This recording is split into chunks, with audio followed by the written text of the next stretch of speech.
See, Oh, we're back. We're alive. All right.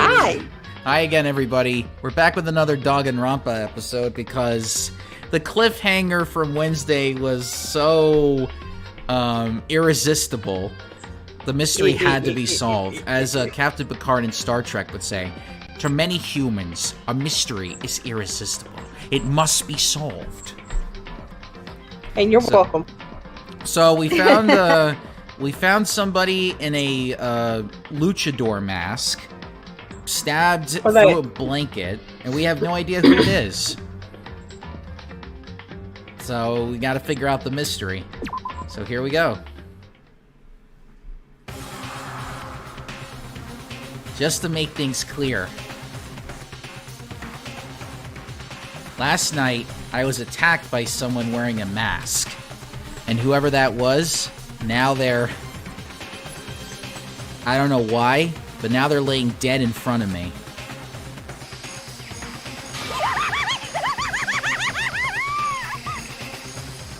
Todd? Court's hanging out here. No way. Are they really dead? Is this really a dead body? What? You need to begin looking around right away. However, be ever so careful. There's no telling what you might find. Oh, so we're just gonna go right into it. No waiting for Monokuma this time. Meat. Flowers. I mean, he's not around, so no body announcement. We need to find out who this actually is. But there's no way to tell with the mask covering their face like that. And the white coat they're wearing makes it impossible to tell anything about the body itself. The victim is a total mystery. But one thing I do know is that whoever this is, they attacked me last night in my room. But why? How did they wind up dead in here? Their heart isn't beating. They're not breathing. All signs of life have come to a complete stop. Thanks to the knife that's been driven into their stomach, their clothes are stained a bright red.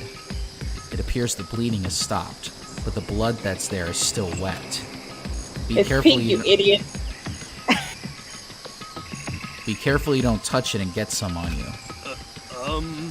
How can you be so calm at a time like this? Who is it? Their face and body are all hidden, so I don't have a clue. I'm pretty sure it's a girl, at least. Huh? How can you tell? Well, I think I see the outline of her chest and the general shape of the body. Yeah, the more I look, the more I'm sure it's a girl. Really?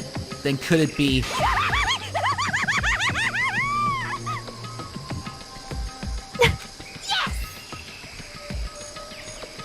Tear that mask clean off! Come on. Wait, don't. But by the time he called out, it was already too late. Toko's hand shot out toward the mask. And in the next instant, there was a blinding light and a deafening roar. The body blew up. It blew up, it blew up, it blew up, it blew up, it blew up, it blew up, it blew up, it blew up. Oh, I don't know about you guys, but I think it blew up. Yeah. My vision started to darken. I prepared to pass out. But then... Come on. Prepared to pass out? He was anticipating it. It's like, well, I'm on the ground. I feel like I'm just gonna head there. Clear my schedule. I'm about to pass out for a couple hours.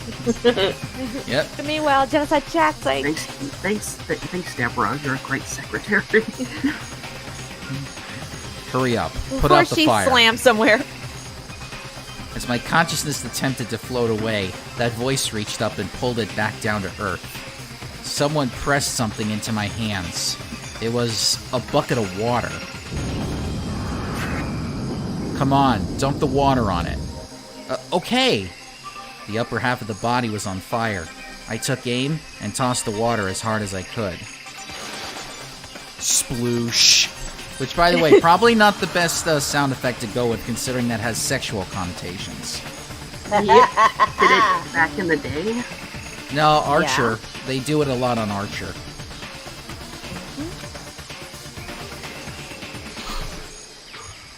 Thankfully, that was enough to put out the fire. It died down, leaving behind only the unpleasant smell of burning.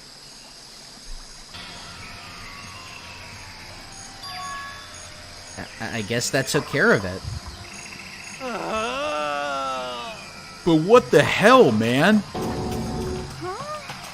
It exploded? What did you say? I had a bad feeling about that body, but I never imagined it would explode. And now the body... What? It's burnt to a crisp! That's beyond well done, man! Don't compare it to a steak. I'll never be able to eat a steak again. But now that the body's charred, I really have no idea. How are we gonna find out who it was? Who isn't here right now? Huh? What? If we consider who's not here, that'll quickly narrow it down who it must be.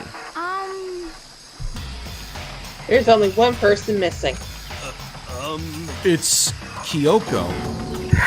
Kyoko? Then that dead body is Kyoko? No, that can't be right. Calm down. I didn't say it was Kyoko. But... I mean, who else? There is one other person. In other words... The mastermind. What? What? The mastermind? What the heck? Come on, there's no way. The mastermind got charbroiled? It's serious. I agree. Normally the idea wouldn't be worth considering. But I have reason to believe it may be true. The mastermind being dead would explain that other matter, wouldn't it? Monokuma can hardly move around if its master is dead, right? But... That corpse is a girl, right? It doesn't make any sense. I mean, really? remember what Alter Ego said? So, that same person may very well be the mastermind who planned all this out. And according to the files, the headmaster is a man in his late 30s. It seems possible, even likely, that he's somewhere in this school right now. What the heck? He said the mastermind is some middle-aged dude, right? Which the corpse obviously isn't. Then could that mean the mastermind isn't the headmaster? Is it the teenage girl Kyoko told me about? The ultimate despair? Huh? Mukuro Ikosaba, the 16th student at Hope's Peak. What? What are you talking about? The other day, Kyoko confided in me. She said there was a 16th student here in the school. What? I think you'd better tell us everything you know. Well, all Kyoko told me was... Mukuro Ikusaba, Oh, voice acted. the 16th student, lying hidden somewhere in this school. The one they No call voice acting? the ultimate despair. Watch out for him. Sounded like Kyoko thinks Mukuro Ikosaba is the mastermind.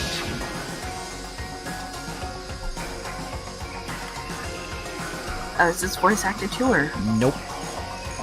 No. The headmaster isn't the mastermind. I'm sure of that. What? I don't have proof yet. I have no doubt I'm right. I see. There's another student here, and it's a female? That would match the body's characteristics. And that phrase, the ultimate despair, it sounds super mastermindy, doesn't it? Could it be... Okay, so the mastermind is this girl Mukuro, and she's a student here, and she's the ultimate despair? But if she's been hiding here in the school like some teenage Bigfoot, how'd she wind up burnt to a crisp? What the heck? None of this makes any sense. She just suddenly show up and then die? I think we'd better take a closer look at the body. There may be some clues to help us figure out exactly who it is. Ah, hey, wait. What? Aren't we forgetting something? You know, Coco? Oh yeah, she got totally blown up, huh? Forget about her. I'm sure the explosion vaporized her. Oh no. Oh, she survived. Oh, she survived. Huh? What happened? Master? Stop talking. You declared for the whole world to hear that you would never again inhale a single molecule of oxygen.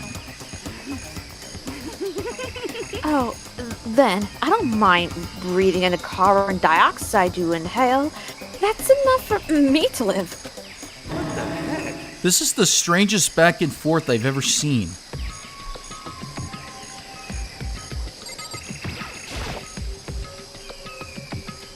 I should take a closer look at the body one more time. Watch yourself, he told her. She may be dead, but she's still a girl. Don't worry, I don't plan on touching the body all that much. I'm not Kyoko after all.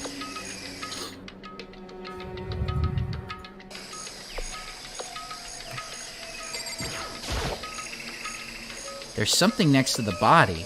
It's a key? Is it what Kyoko took from Monokuma? But what did you steal? So, I stole this. A key? But looking at it, I could tell it wasn't just any key. It was shaped like Monokuma. It was probably the only key of its kind on Earth.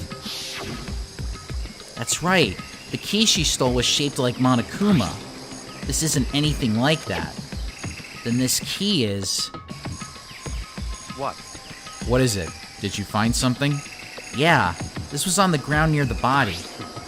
I've never seen this key before. What could it possibly go to? So even you don't know then? Makoto, I'm gonna give you a very important task. Huh? I see. That key might give you access to certain areas we thought were locked. You mean So, in other words, the biolab, the data center, the headmaster's room, and the dorm rooms on the second floor? It's in your hands. So I'm your errand boy now?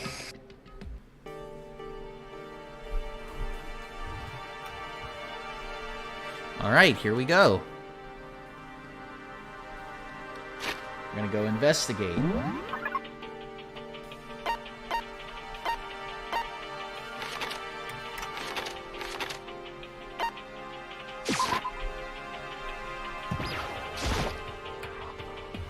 The door to the data center was definitely locked before. Okay, let's give it a shot. When I went to insert the key I found in the garden into the keyhole, Wait, it fits. Then this is the key to the data center. I'd managed to unlock the data center. I guess all that running around paid off. I have to go tell everyone else. I immediately headed back to the garden. So you're back. How did it go? I found out which room the key goes to. It's the data center down on the 4th floor. Then we can get into the data center now? I see. Interesting. But why did the now deceased have that key on them? I suppose we'll just have to go to the data center and find out. Yeah, I think you're right. Here we are. Looks like the door is still unlocked. Hey, so when you open the door, there's not going to be another huge kaboom like before, right? You're asking that question now? I do be bored. Don't worry. We have Makoto. What? In other words, It's in your hands. Meat shield. Again? It means I With trust the you. meat shield shit. That's an absolute lie. I'm just being used.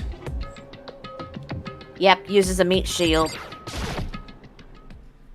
I reached out and put my hand on the door, like Luigi in a mansion. open the door. Sit on the floor. I closed my eyes and tried to clear my mind. With a silent prayer, I slowly opened the door. Then we all got on the floor. And everyone wanted to get us over. Nothing happened. After making sure I was still alive, I slowly opened my eyes.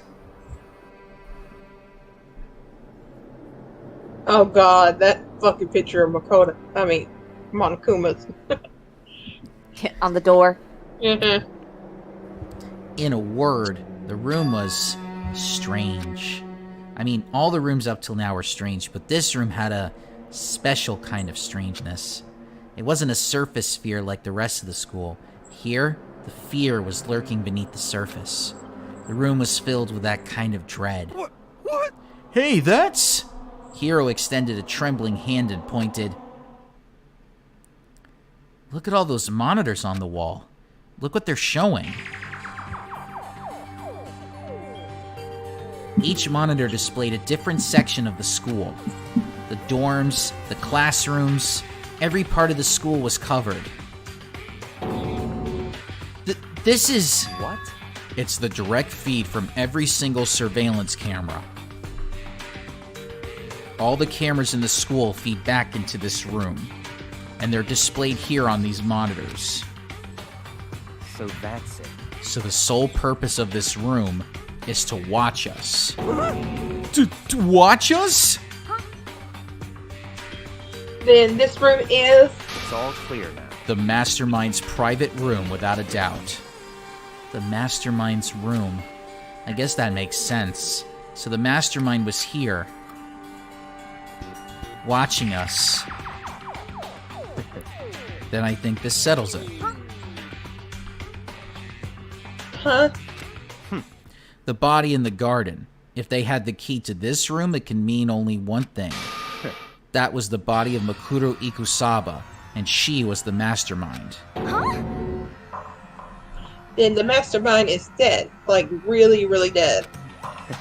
It would seem so. What? For serious?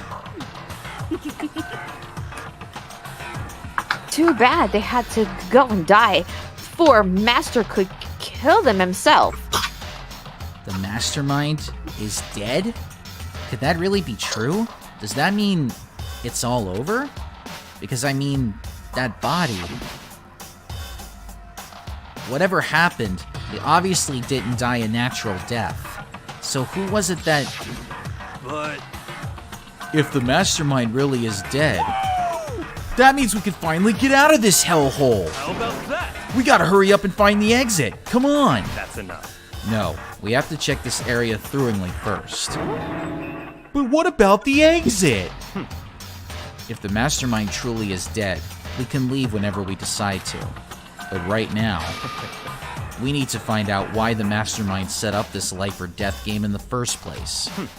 And I'm bothered by the fact that the Mastermind was obviously murdered. Murdered? So you think so too, huh? Naturally. The state of the corpse makes it plain as day. There is absolutely no doubt. The Mastermind was murdered. But... Why's it gotta be that way? I mean, who could have even done it? Such ignorance. That's exactly why I said we need to investigate the purpose and identity of the Mastermind. I'm telling you. Now, do you understand? You useless insect! You're banned from talking to Master ever again! The Mastermind's purpose and why they were killed. This room may very well hold the answers to those questions. After all, the Mastermind must have spent who knows how much time here. Okay then, let us begin our search. It's time to uncover the identity of the Mastermind.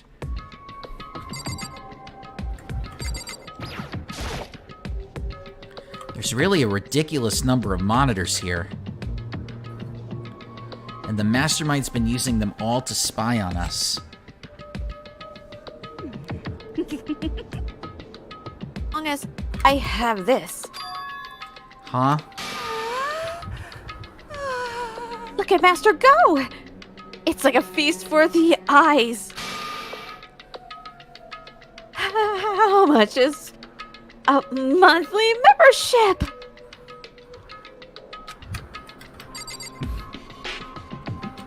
No response, Captain. I was really hoping she would die. Excuse you, and I wouldn't have any characters left. Yeah, but she still gives me the creeps.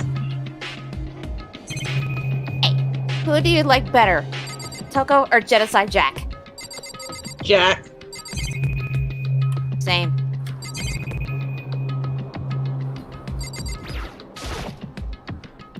There's a bunch of computers all lined up. They look like high-performance PCs. Nothing like the ancient laptop Alter Ego was installed on.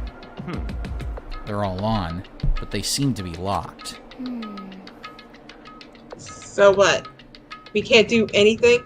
Just use your fighting spirit to force your way in. What century are you from? The mastermind must have been using these to monitor the network. An alter ego. You may well be right about that. What? But there's no point in thinking about it now. You're right.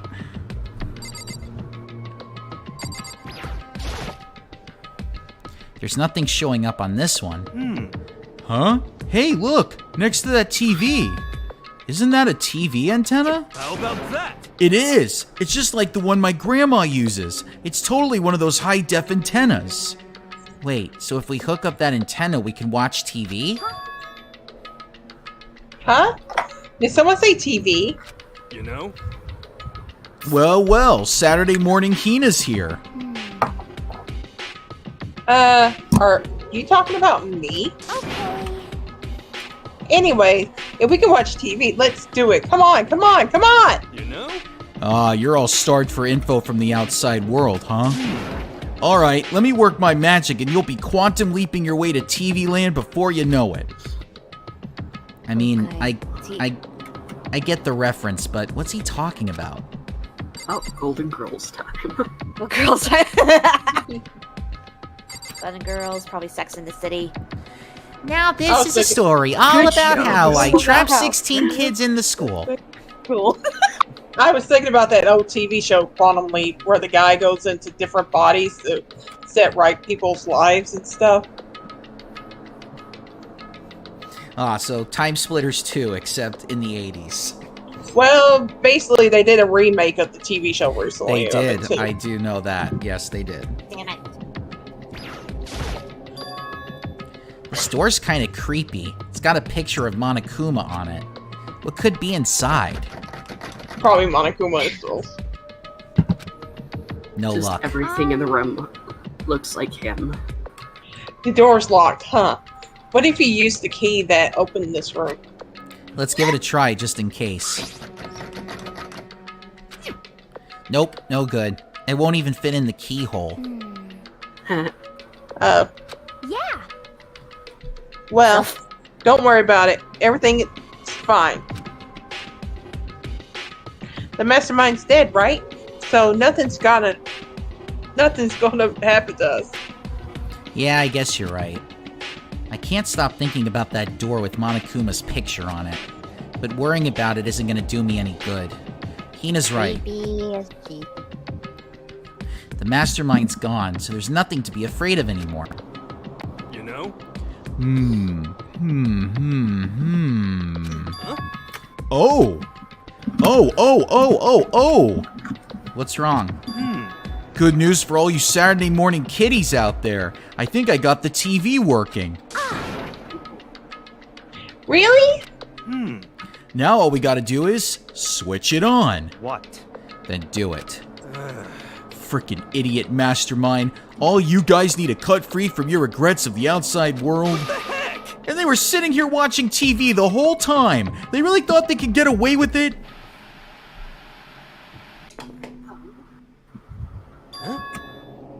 What? Huh? This is...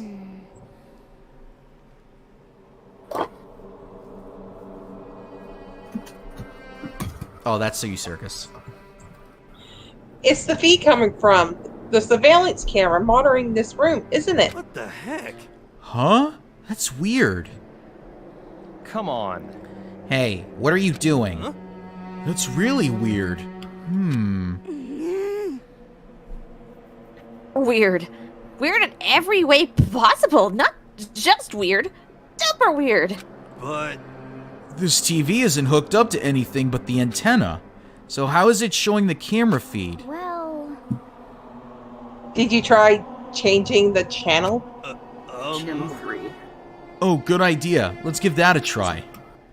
Hero went through each channel one by one. But on every channel, it was just us. It was a live feed of us standing there in the data center. what the heck?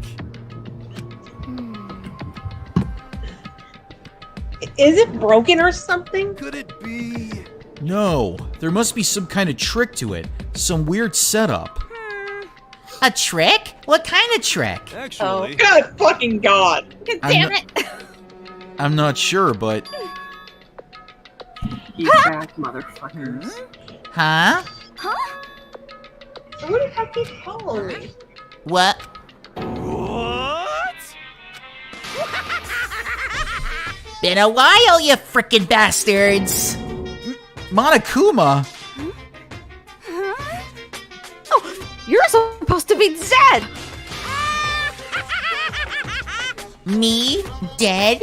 Don't be frickin' stupid. What? Hey, you're acting kind of strange. Something seems different. Of course! I'm different. Evolution is perfectly natural. After all, I've been hibernating for 2 years already. Not even. It's been like half a day at most. How are you alive again?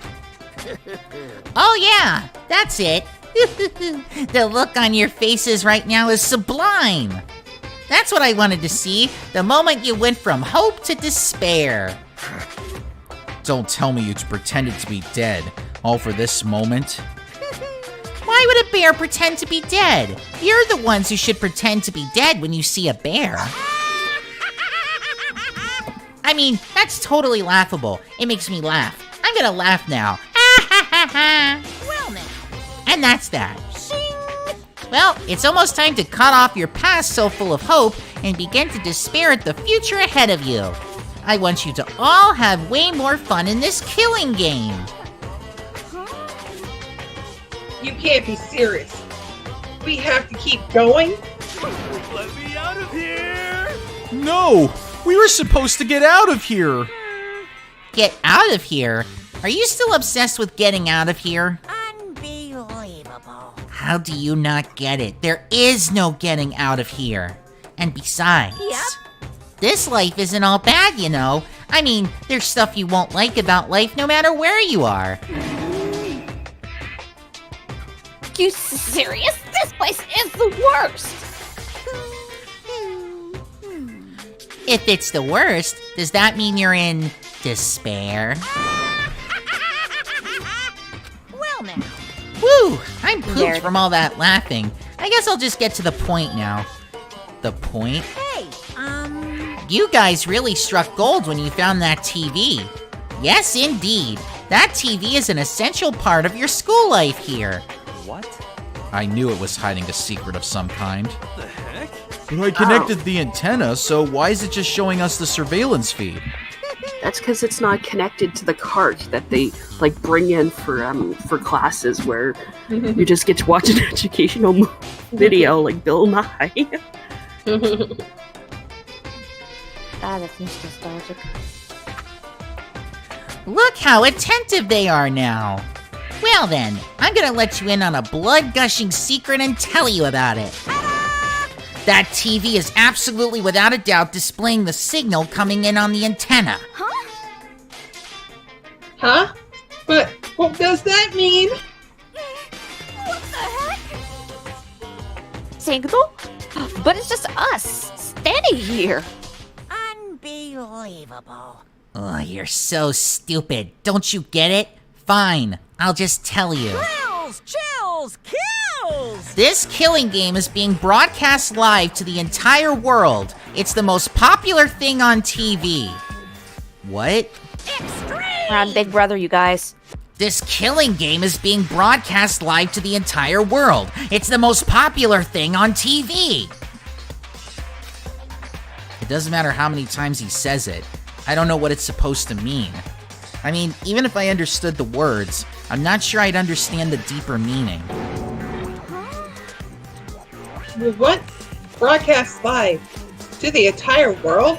What kind of bad joke is this? That's...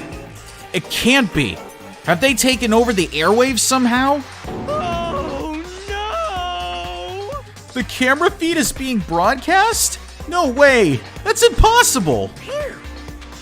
That kind of overconfidence is a major weakness in your crisis management system, you know that?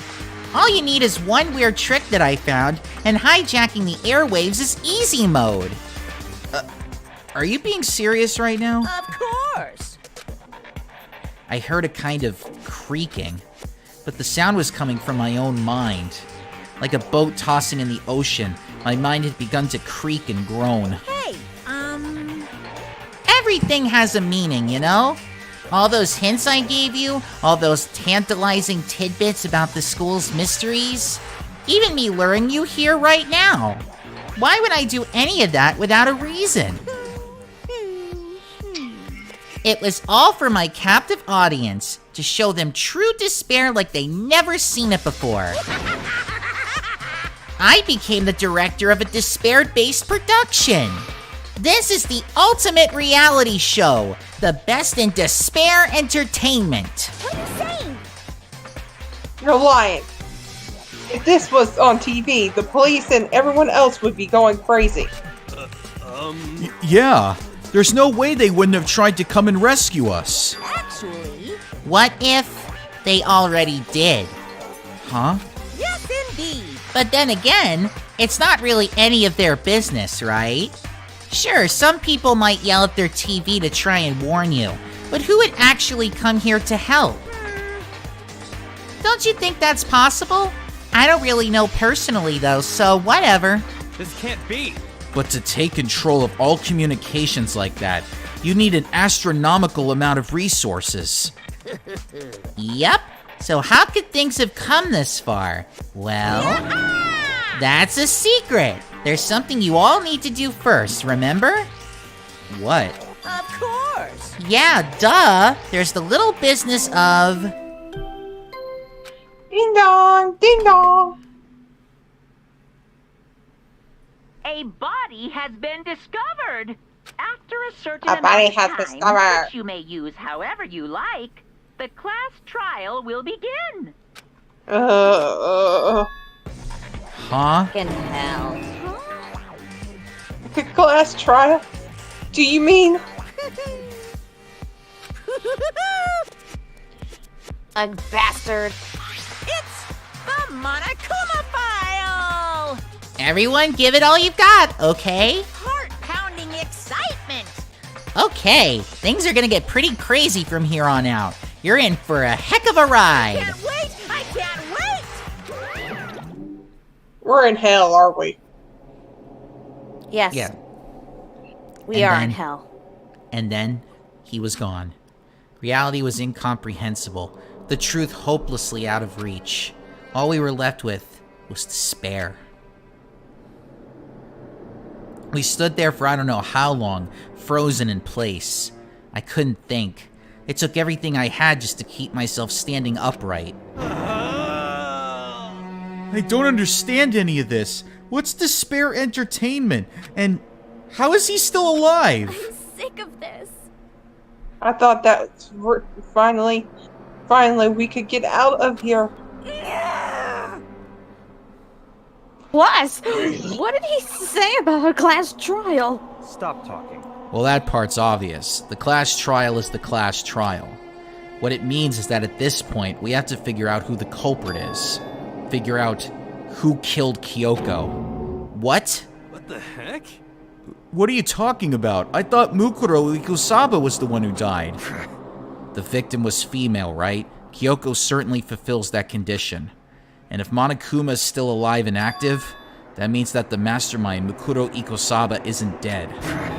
So naturally, that body can't belong to her, so it must be Kyoko. There is no other possibility. The body is Kyoko's? Kyoko's Damn, been Sylph, you're murdered? having trouble. No, it's not I'm possible. used to it. Because Because I don't know anything about her yet. I don't even know who she really is. To have it end like this?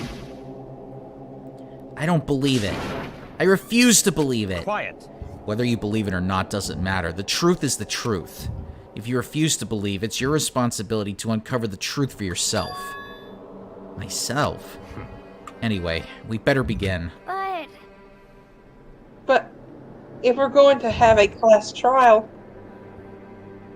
then that means the killer. That's right. Correct. It must be someone participating in our school life. Wait, so you're saying one of us killed Kyoko? Well, that's not precisely what I'm saying, no. Huh? But you just said... Stop talking. I don't have time to explain now. There is a veritable mountain of issues I need to confirm. So I'm going to begin my search. If you value your lives, you'll put everything you have into this. That is how this game works, after all. Well, I better start by checking out the Monokuma file. Due to the explosion, the victim's identity is unknown.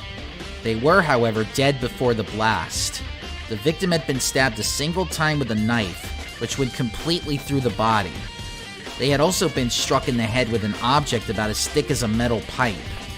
The body was covered with other wounds, but these were at least several days old. So even the Monokuma file doesn't tell us who the victim actually was.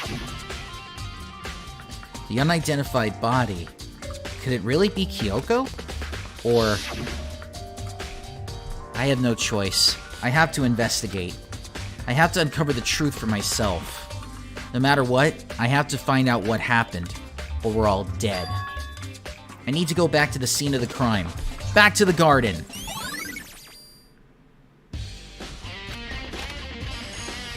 By the way, the investigation music has been upgraded to rock music. We're getting a guitar solo in my ear. Okay, time to get started. I need to check anywhere that may be important, from one end to the other. I just need to do what I always do. If I check the body more thoroughly, maybe then I'll find for sure if it's Kyoko or not.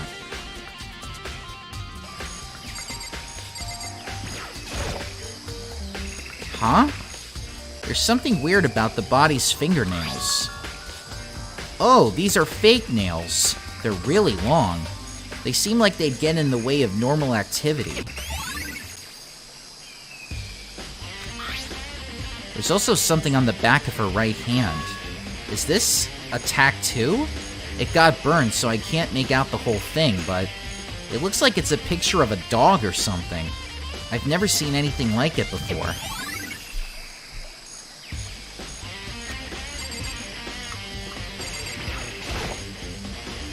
The upper half of the body got set on fire in the explosion, so it's totally blackened.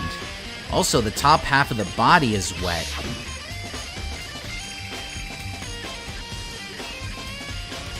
That's because it got set on fire and I threw water on it. Since I only threw water on the part that was on fire, the top half, the bottom half is still dry. In other words, there's nothing strange about the top half being wet. There isn't, right?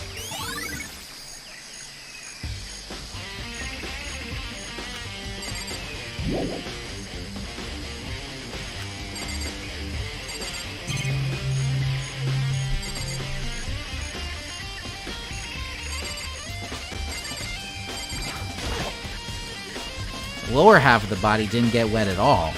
After the body blew up, the top half got set on fire, so I dumped a bucket of water on it, which explains why the bottom half isn't wet. There's nothing strange about that, right? No shit, Sherlock.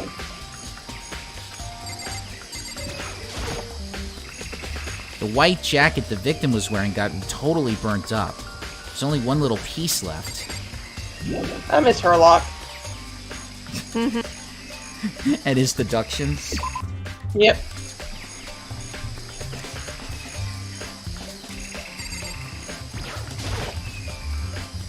These look like fragments of something.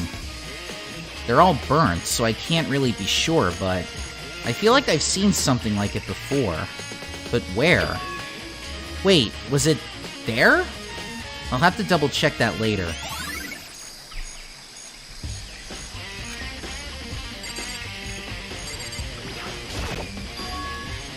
There's a knife laying on the ground. Is this? It must be the knife that was stuck in the body before it exploded.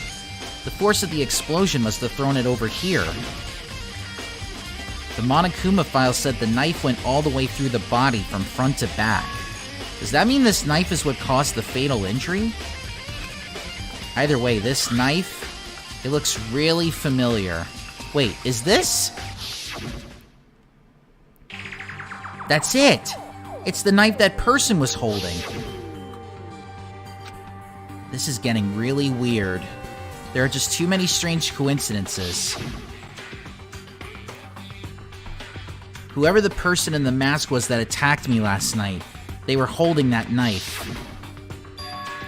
And that same knife was used to stab that same masked attacker we found here. So maybe this masked person got stabbed because when they attacked, I was in a kind of trance. Maybe I reacted by grabbing the knife. And maybe then I... And if this is really Kyoko, it would mean Kyoko was the one that attacked me. But why the mask? I just don't know. I don't remember anything clearly from last night. No. No, it can't be. There's no way.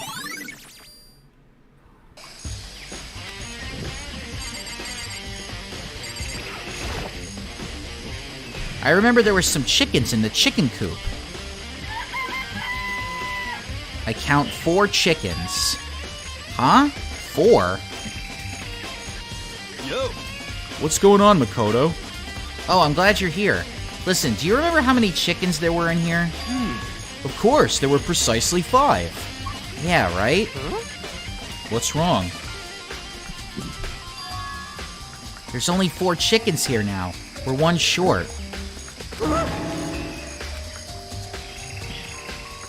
That's so weird. I wonder when it disappeared. What? I was down here just before nighttime last night, and there were definitely 5 chickens then. What? What are we gonna do? Going from 5 to 4 is gonna have an impact on the structure of the world. Conspiracy! It's like a jigsaw puzzle. If even if a single piece disappears, the entire world will remain unfinished. I did my best to ignore Hiro and focus on the problem at hand. Why did one of the chickens disappear? Could it be related to the case?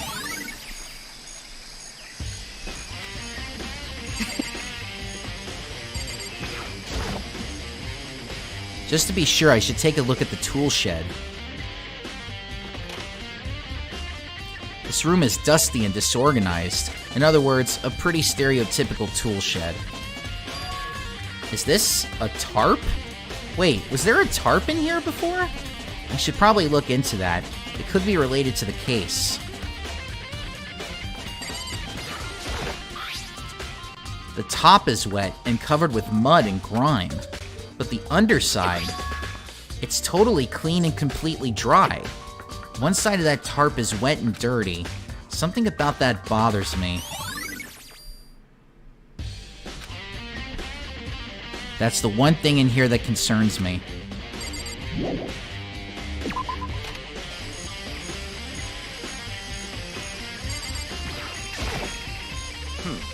Good timing, Makoto. I wanted to talk to you. What do you want to talk about? So, in other words... I'd like to hear your alibi. Alibi? In other words... Correct. I'd love to hear where you were after nighttime began last night. Well, I was sick, so I was asleep all night. But why are you asking about that now? And what's nighttime got to do with it? Naturally. Isn't it obvious? The murder took place after nighttime. How can you know that for sure? Because just after nighttime began, I came to the garden. I was going around looking for everyone so I could tell them about Monokuma. Hiro's been spending most of the time in the garden the last few days, so I figured he'd be here. And I can confirm that when I arrived last night, there was no body here. In other words... So the murder could only have taken place at some point during nighttime after I left the garden. However, Toko, Hiro, Hina, and I were in the gym together the entire night last night. What? Once I found Hiro in the garden, we immediately went to Toko and Hina's rooms to get them. At that point, we all went to the gym and began dismantling Monokuma. As a precaution, we made sure not to go anywhere alone. We even went to the bathroom in pairs. In other words, all 4 of us have airtight alibis. The only ones who don't have alibis are me and Kyoko. That's right. And if the victim really is Kyoko, then I'm the only one without an alibi. Also, when we went to go get Hina and Toko, we stopped by your room as well. What? But you never came to the door. So, where precisely were you? I'm telling the truth. I was in my room, but I was dead asleep. I had a fever, so... That's hardly an alibi. I know. So, what now? You seem to be at quite the disadvantage here. I'm the only one without an alibi. That's really bad, isn't it?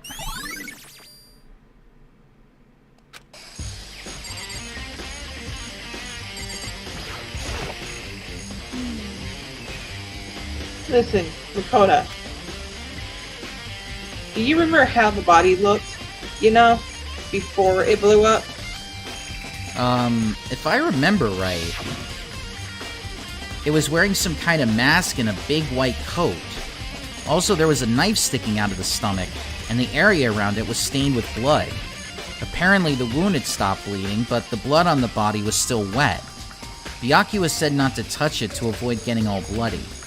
But for how much blood there was on the body, I didn't see any on the ground around it. Okay. Wow, thanks. That was a really big help. Now that you explained it, I totally remembered how it looked. Well, having to talk about it like that helped me remember it a lot better, too. So thank you, too.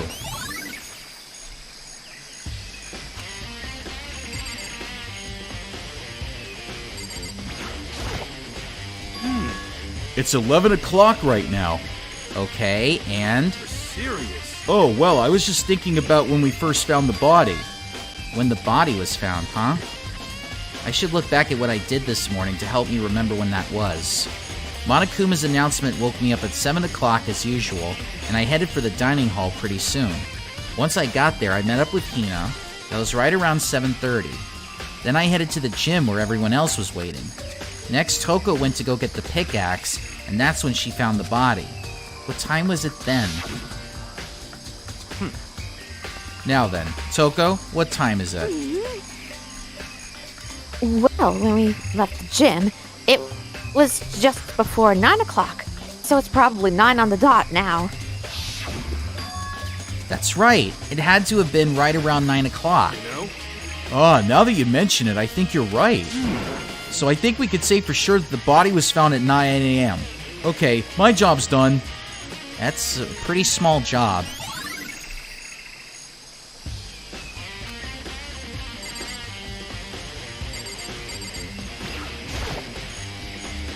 This is the panel that controls the sprinklers. They're set to turn on at 7:30 every morning, and Monokuma said the time positively couldn't be changed. Huh? Hold on. So the sprinklers turn on at 7:30 each morning, right? Then, if the body was here before then, the sprinklers should have gotten it wet, which would mean the murder must have taken place...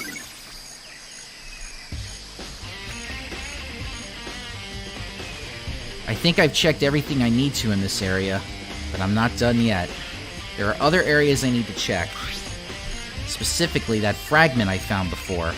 There's somewhere I need to go in order to confirm my suspicions. And I still need to find out more about Kyoko. Is that corpse really Kyoko? If that's true... Was that also Kyoko who attacked me last night? If I can find out more about her, maybe I can answer that question. Kyoko was never the kind of person to talk about herself all that much. Maybe if I can get into her room, I'll be able to find out more. But the key to her room... It's all clear now. I will simply limit your options. I can't allow you to engage in any further suspicious activity. What? No, but sorry. Limit my options? Just give up. Give me the key to your room. I don't have a choice. I have to see if he'll let me borrow her room key.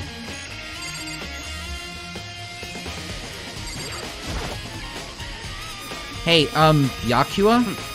If you do come up with an alibi, I'd be happy to hear it later, at the class trial. Oh no, it's not about that. You have the key to Kyoko's room, right? I was hoping I could borrow it. I'm afraid I can't take that risk. You're the prime suspect, after all. What? Of course, if I were to go with you, that would be a different story. Then, will you go with me? Sorry, I have my own agenda to take care of. Find me again later and we'll see. Goodbye. Oh, Depending- wow. Depending on my mood, I may go with you, or I may not. Come back later, huh? Okay, You're then real in the... thick. Okay, then in the meantime, I should look around somewhere else. Maybe I should check out that one area.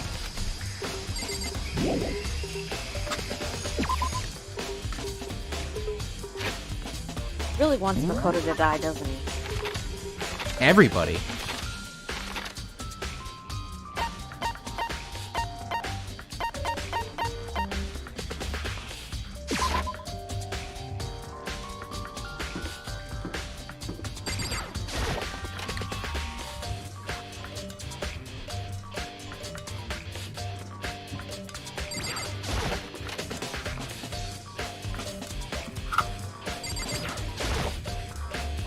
Monokuma's laying dismantled on the floor, but I figured it wouldn't be here. You know? I just found something. What is it? It's... It's what? a bomb. There's one installed in every Monokuma robot, I'm sure. A bomb? And that bomb went missing. There's no doubt about that. The fragments I found in the garden... Okay, I've checked everything else I can think of. All that's left now is... Kyoko's room. I should head back to the garden and ask Yakua.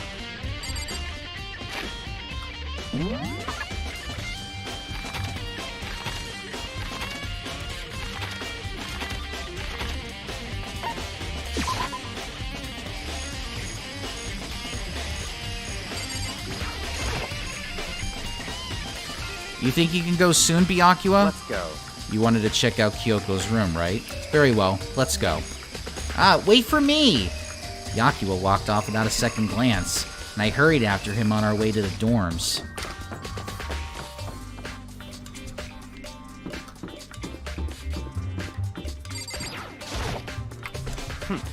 Well then, here we go.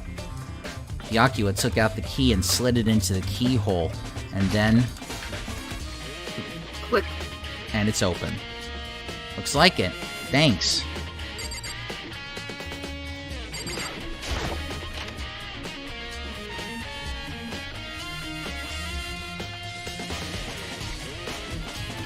So, this is Kyoko's room.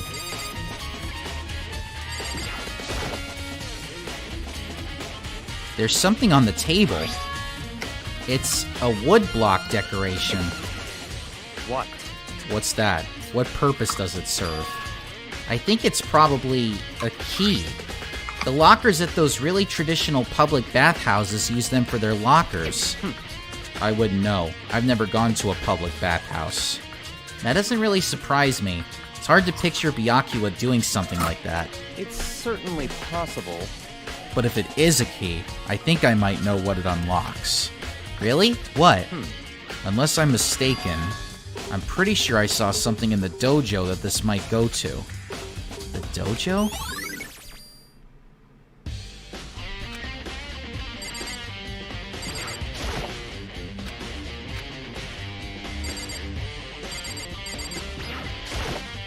What? You wanted to come here, right? So what is it you're looking for? Nothing in particular. I just thought we might find some kind of clue here.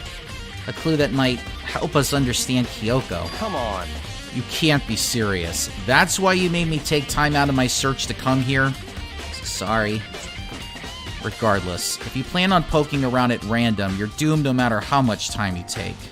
Surely you have something more concrete. Something to give us some sort of direction here. More concrete. Oh, I know. Earlier, Kyoko gave me something. Huh? What's this? It's true. Consider it a symbol of my determination. Don't open it yet. Only open it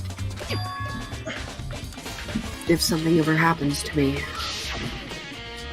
I'm sure I have it here somewhere. Found it.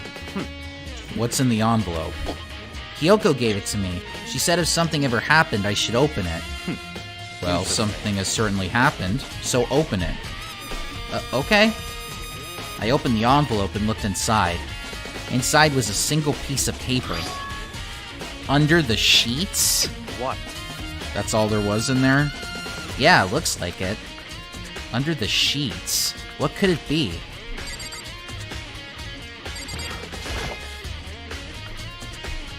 But could something be hidden under the bed sheets? Part of me didn't expect to find anything, but as I lifted up the sheets... What's this? I found a crumpled up piece of paper. Class number 78 student registry. Mukuro Ikusaba? I see. It appears to be Mukuro Ikusaba's profile. Yeah, looks like it. That's probably the other thing Kyoko stole when she snuck into the headmaster's room along with the key.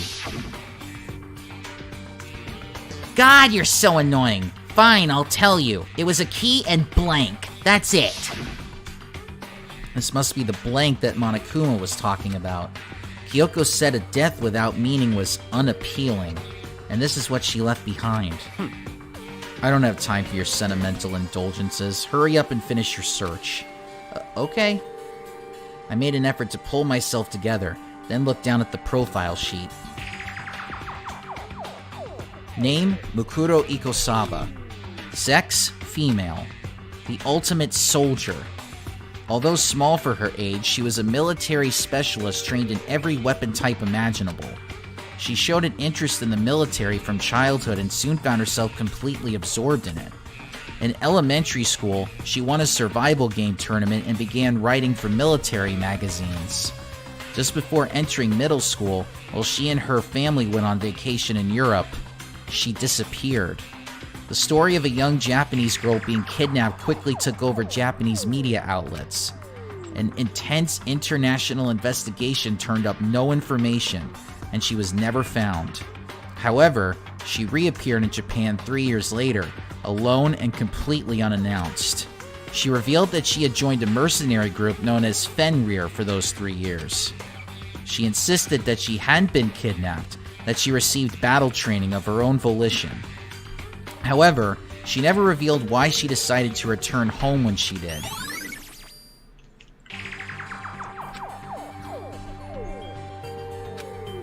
The Ultimate Soldier, a mercenary group.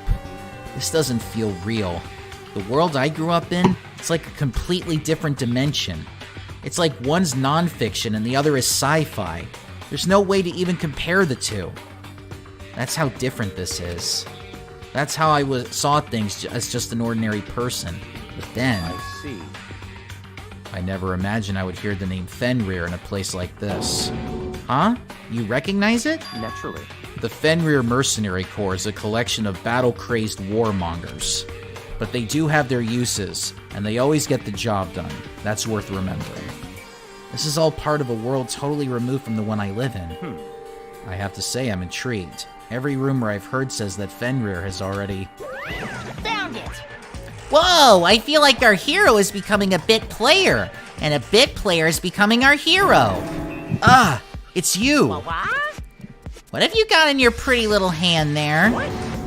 Uh-oh, you found her profile? So what if we did? Hey, don't freak out on me. Don't freak out on me. I'm not gonna hold it against you or anything. And in case you're wondering, I don't hold it against Kyoko either, even though she stole it and hid it. After all, there's no rule against stealing, is there? But who I can't forgive is Miss Ogami, who broke the rules and busted into the headmaster's room. Maybe I'll drag her corpse out here and slice it up and devour it. Bears are omnivorous, you know. What? Are rule violations really so unforgivable? You're quite adamant about those regulations of yours. Of course I am. A proper school life is built on the dedication to organization and order. Which is why even I, as the school headmaster, have to follow the regulations myself. Oh, So you're saying you have to follow your own rules as well? Of course! Absolutely! I can't have you complaining about how unfair it all is, now can I? In fact, on the subject of fairness, would you like to know something interesting? Interesting? It's about the one writing all the rules. They're actually one of the participants in this killing game. I don't think I ever actually told you how many participants there actually were, did I? I was thinking I should probably clarify that. Hey, When you all first got together in the main hallway back then, there were 15 people there, right? I think that first meeting may have led to a little misunderstanding among you all. Misunderstanding? Are you saying... in other words, That's right, there weren't actually 15 of you. yes indeed. The total number of students taking part in this killing game was actually 16. 16? Then... Mukuro Ikusaba, the 16th student, lying hidden somewhere in this school. The one they call the ultimate despair. Watch out for her. The 16th student, Mukuro Ikosaba. She's part of this school life. So the one making all the regulations is... Why? Did you say something? Why are you telling us this? Oh, well, because... like I told you, this killing game is desperately popular. You wouldn't believe the ratings.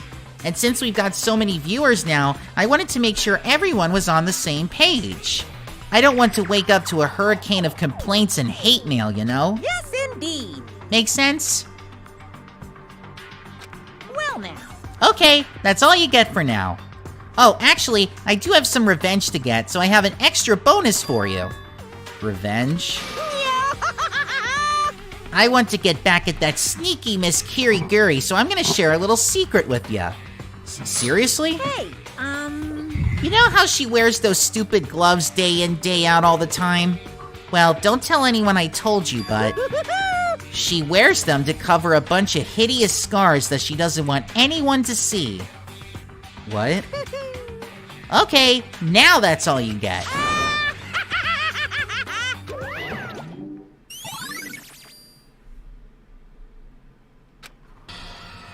Kyoko wears those gloves to cover up a bunch of scars?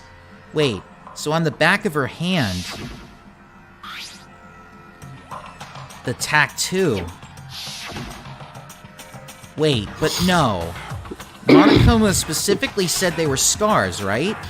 And that's why Kyoko wears those gloves, to hide the scars. Which means... those fake nails on the corpse. Are you thinking about Kyoko again? Huh? What? Forget about her. What matters right now is uncovering Monokuma's trap. His trap? Such ignorance. God must have really hated you to make you so dull. Don't you remember what Monokuma just told us? He said there were 16 students, right? Which means Mukuro was a student here. Right. Obviously, Monokuma was trying to tell us that Mukuro is the one creating the rules to the game. But why would he tell us that? And why now? He said he wanted to make things clear so there wouldn't be any complaints later. But the mere fact that he said that proves that Mukuro is connected to this case. That's why Monokuma revealed the existence of a 16th student. He needs to make our investigation fair. Mukuro is related to the case? It's certainly possible. Perhaps she's the one who killed Kyoko. What? That would explain why we have to have a class trial, wouldn't it? If she's a student and she killed someone, that would make her part of the school killing game. Mukuro is the killer? She killed Kyoko? Anyone should be able to come to that conclusion, don't you think? In fact, that's exactly what I thought when the investigation first began. What? But, based on what Monokuma just told us, I've changed my mind. It's all clear now. Mukuro Ikusaba isn't the culprit. Huh? What makes you say that? We thought Mukuro, the ultimate despair, was the mastermind's true identity. But if that's true, Monokuma's behavior makes no sense. Why would the mastermind go out of their way to reveal themselves to us? That's a good point. So, in other words, Mukuro giving us information that would raise questions about her would be bold, to say the least. It makes more sense then to assume that Mukuro isn't the culprit. So that's the trap. They want us to suspect Mukuro and come to the wrong conclusion. That's what makes sense to me. The way you say it, it definitely does seem possible. But if that's really true, if Mukuro isn't the killer, then who is? Well then, I believe our work here is finished. Let's move on. I'm sure there are other places in need of investigation. I should find out if that key and the dojo really are connected. Let's go. Well, are you coming?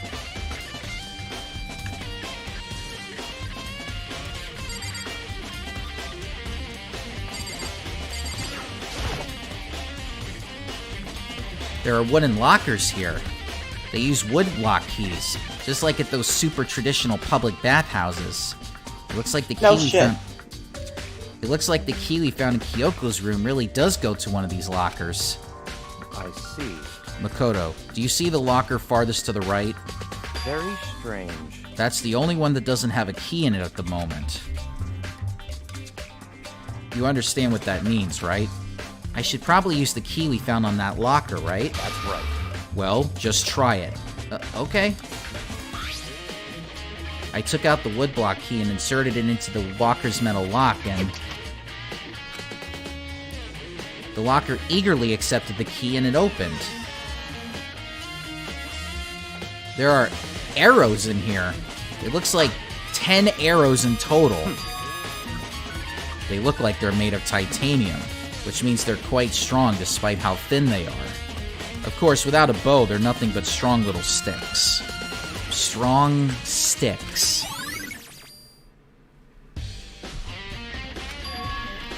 Oh, there's something else inside the locker. It's a wadded up ball of duct tape. I wonder what this was used for. Is that a blood stain? If it is, that means it must surely be related to the case. This duct tape is related to the case somehow? But how could it possibly be involved?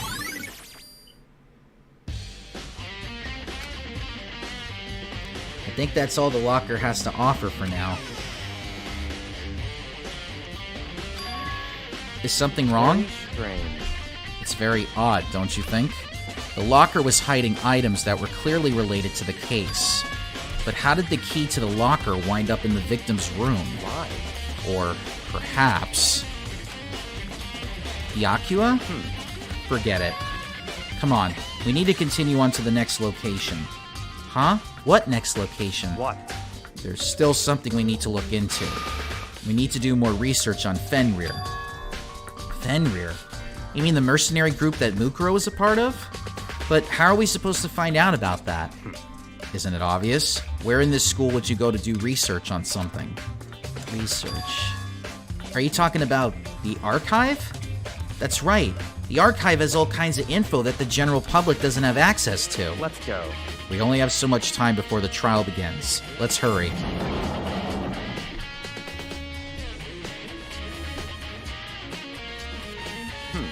I believe there was a file related to Fenrir somewhere over here. Yakua seemed to know the archive like the back of his hand and went straight to a shelf in the back. Ah, here we go. He quickly returned with a file in hand. I see. Take a look at this. I have no idea what it says. What language is this? How did you make it all the way to high school without learning a single word of French? I'm pretty sure most high schoolers can't speak French. Well, whatever. I'll read it for you, but I expect you to repay your debt 100 times over. 100 times? Isn't that kind of extreme? Fenrir is an elite fighting unit based out of the Middle East. Unlike military contractors, they are a fierce group of soldiers who engage in direct combat. They claim that a single member is equivalent to an entire company of regular soldiers. Just like Fenrir, the Wolf of Ragnarok, their mere presence is enough to strike fear into any enemy. They have been involved in countless military battles and operations, most of which are highly classified. However, some time ago, they completely ceased all activity. At present, their continued existence cannot be confirmed. There are unconfirmed reports that the key members of the group were all neutralized. Rumors indicate they were killed to keep them from revealing the many state secrets they acquired. Some, however, believe there was mounting internal tension within the group, and they simply imploded. What? What is it? This all just sounds like some kind of alternate reality. Well, it isn't. This is our reality, the only reality. These people are part of our world. Their battlefields aren't much different from our lives here, an unpredictable, unimaginable world. That's what makes it all so exciting. Exciting definitely isn't the word I would use. So, did anything jump out at you? This may be your last opportunity to learn about Fenrir. Now that you mention it, the report said something about where the name Fenrir comes from, right? That's right. It said Fenrir is the wolf of Ragnarok. Speaking of which, would you like to know something interesting related to that? To show that they're a member of the team, each soldier that joins the squad would get a tattoo representing Fenrir somewhere on their body. What? They got a tattoo of Fenrir? Could that mean...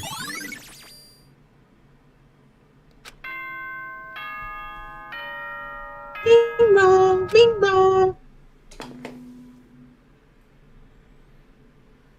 Time is utterly silent, and yet it constantly assaults us organisms, the earth, natural phenomena.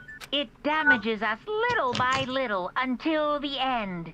You should really think about that. Anyway, it's time to begin the class trial. So, please meet up in the usual spot. See you later! Then the time has come. All we can do now is trying to uncover the truth during the class trial. That's right. It would seem that way. Let's go.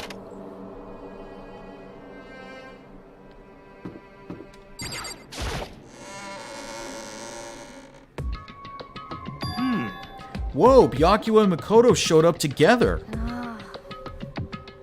Where the heck have you two been? You just disappeared without a word. We were investigating, of course. How could you not figure that out by this point?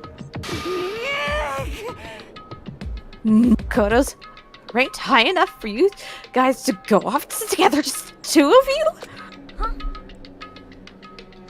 What, are you jealous? Or are you making up some kind of creepy fantasy for yourself? What? Stop talking and brace yourselves. He'll be here any second. Any second? He could show up at any time. When I imagined what was about to happen, I immediately tensed up and prepared myself. But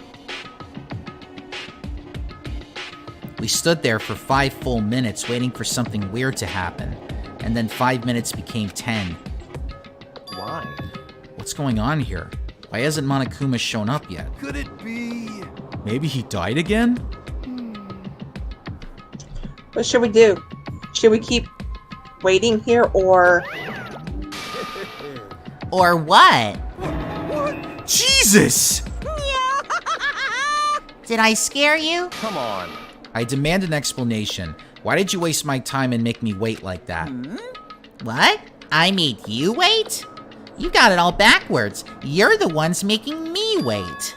Huh? In other words, I'm waiting for everyone to arrive. We can't start till everyone's here now, can we? What are you talking about? Everyone is here. We've been waiting here for you. Sorry, but you're wrong. But I've been waiting 10 minutes now, so it's okay if I punish the one making us all wait, right? If we all agree it's a violation, I'll arrange a punishment right now.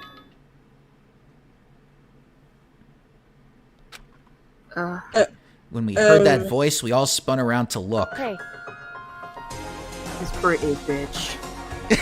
What? I'm here, and no rule's been broken. Kyoko! Kyoko, you're still alive? No! That's a ghost! talking. If you want to fight, do it at the class trial. You need to save some of the fun for later, right? What?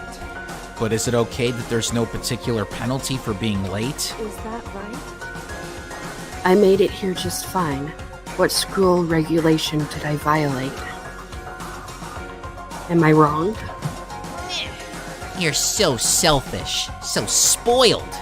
You're right. There's no penalty officially, but I bet you'll be sorry later.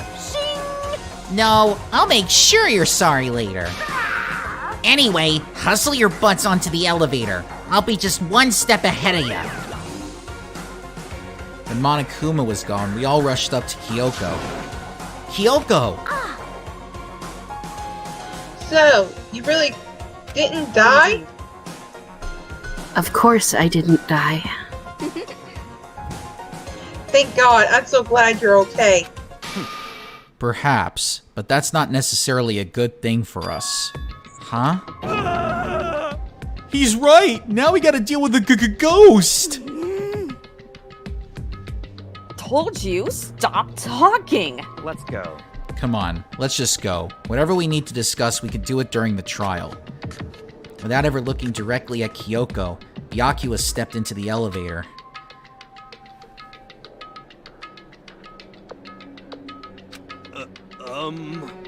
Good call. Who knows what might happen to us if we take too long. But I'll be happy when the trial is all over. One after another, everyone piled into the elevator. But I couldn't help myself. I had to talk to Kyoko before the trial started. Oh. Listen, before we get started, I have to ask you. Where have you been this whole time? You used that key of yours to go somewhere, didn't you? So... Correct. I went to investigate the second floor of the dorms. The second floor? That's right. There aren't any monitors or cameras there, so I was able to avoid Monokuma completely. Of course, I also missed his announcement because of that. Whew. I had no idea a body had been discovered. Then, when did you find out? So, Just now. I finished my search and came back down just in time to hear the class trial announcement. I took some time to go over the crime scene first. I can't go to a trial completely uninformed, can I? So that's why you were late. however, I'm sorry I kept you all waiting. But if you were on the second floor of the dorms, then that's what the key you found goes to? wrong. Actually, to be precise, not quite. In other words, I used Monokuma's secret tool, which can open any lock in the school. What? Just a second. No, that's you, Circus. Hey, what are you two doing? Hurry up before we get into trouble with Monokuma. Sorry, I was looking away. Dakota, No, it's alright. They don't show Donut Girl anywhere, so it's like, how we can... Oh. Hi. We can go over all the details after we get through the trial, okay, Makoto? Right now, I just want to focus on surviving our current situation, it would seem because this is probably the single most crucial moment so far for me. For her? That's a strange way to put it. The class trial is important for everyone, right? So why would she say it's a crucial moment for her? goodbye. She Well- stole the key. If that's all. Seemingly unconcerned, Kyoko made her way to the elevator. I'm just overthinking what she said, right? Being the last one left, I stepped into the elevator. And the door slid shut. Yay, we're going to hell again. This time,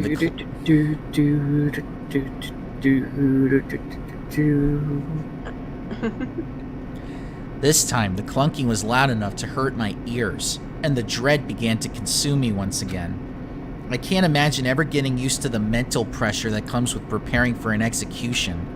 In that dusky darkness, nobody said a word. We just stood there. We just stood there, silent and still. After an immeasurable period of time, the doors opened without warning. A dazzling light penetrated every depth of my eyes. But it wasn't the illuminating light of hope. It was the blinding light of despair. Ow, my fucking eyes. I can't wait! I can't wait! Oh, Vaporwavy. I've been waiting for this. I feel like it's been forever since we got together like this. The time for pointless jokes and jabs has passed. Thrills, chills, kills! Let's get on with the show. Good lord, how the hell he gets away with redecorating every time? I'm an interior decorator too. He's got many hats. I do. Construction worker, interior designer, I just imagine there's an army of amateur monocles down there sculptor. working. Wait till you see me as a drag queen.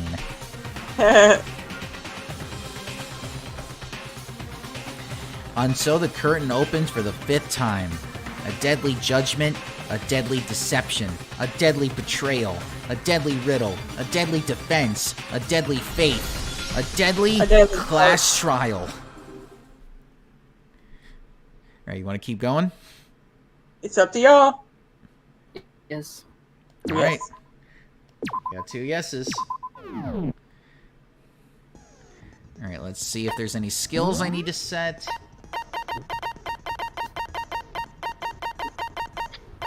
we can give our voices a break, because this is all voice acted, except for Makoto's thoughts.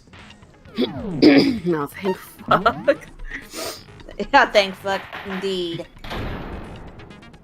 Voice is still a little bit sore from Let's getting begin sick with last a week. basic explanation of the class trial. My stomach's got the rumblies. Your votes will determine the results.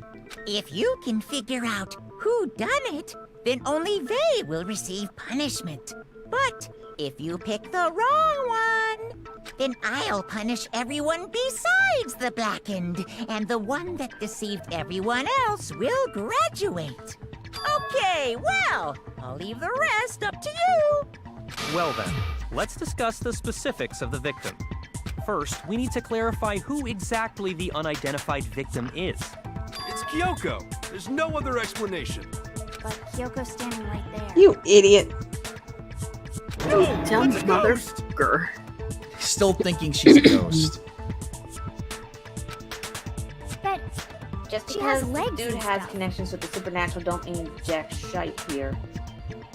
Dude, No, I think Jack he's just dumb. Shiza. He's just dumb. She's like the latest evolution in ghost technology. There's a limit to how much ridiculousness I can tolerate.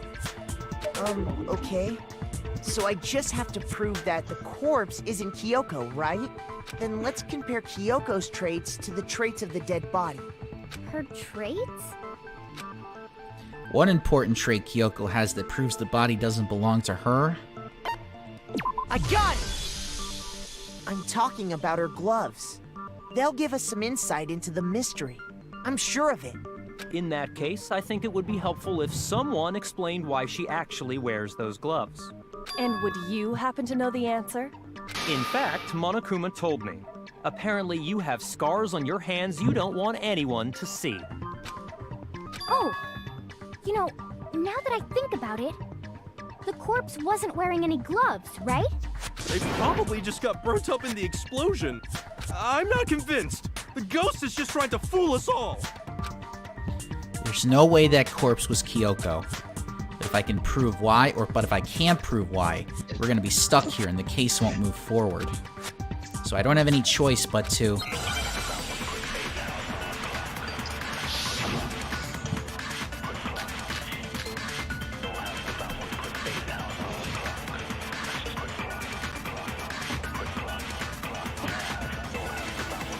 That Kyoko there is just a ghost. Impossible. Okay, then prove it. Prove she's not a ghost. The dead body wasn't wearing gloves. They got burnt up in the explosion. Then she was wearing gloves before the explosion. Well, yeah, No, it's wrong.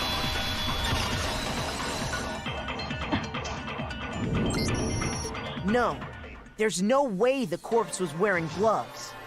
Whoever it was, they were wearing fake nails, remember? I imagine trying to wear gloves over nails like that would have been a pretty big pain.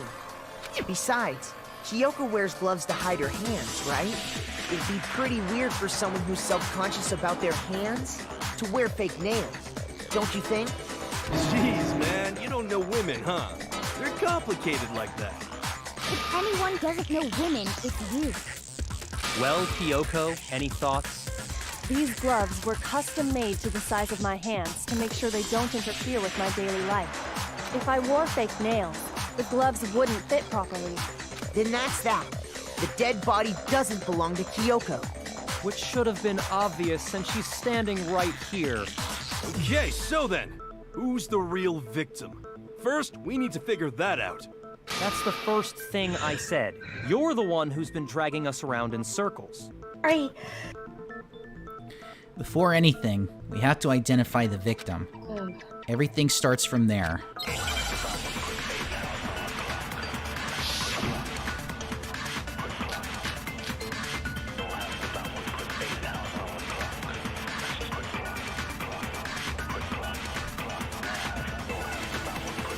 Kyoko really is still alive. Then who died? There's gotta be some way to figure it out. I don't think so. The face was scorched beyond recognition. And there wasn't any description in the Monokuma file. Oh, if we can't... No, it's wrong.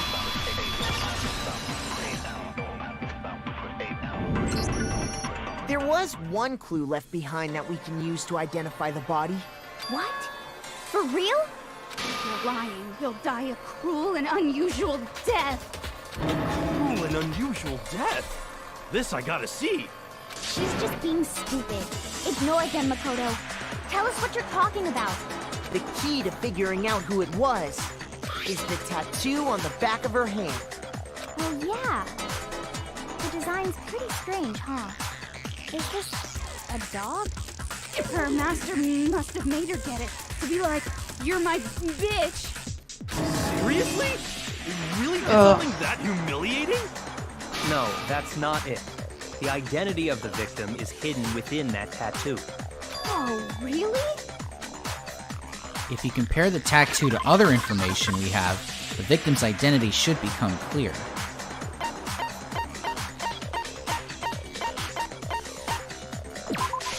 I got it! The Fenrir Mercenary Corps. That's the name of the military group Mukuro Ikusaba belonged to. Okay, so... To show that they're a member of the team, each soldier that joins the squad would get a tattoo representing Fenrir somewhere on their body. The image that represents Fenrir is...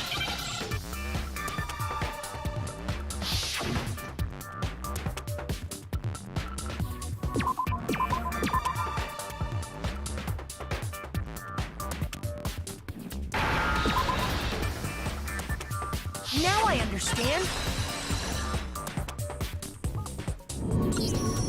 The representation of Fenrir is a wolf.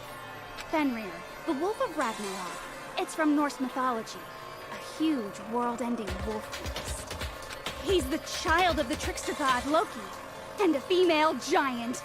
Man, after all this time, we finally got a glimpse of the literary all-star. A wolf tattoo. Then that means... Exactly. The body we found had a tattoo of a wolf, which means that person must have once belonged to Fenrir. So it must have been Mukuro. What? Oh, hold on. Isn't she the one that was behind this whole thing? You sound surprised, but you're absolutely right. Yes, indeed. The trial this time is to solve the murder of Mukuro Ikusaba. Are you saying the mastermind is dead? And now we have to have a cool last trial? No. It means we were wrong in thinking that Mukuro was the mastermind at all.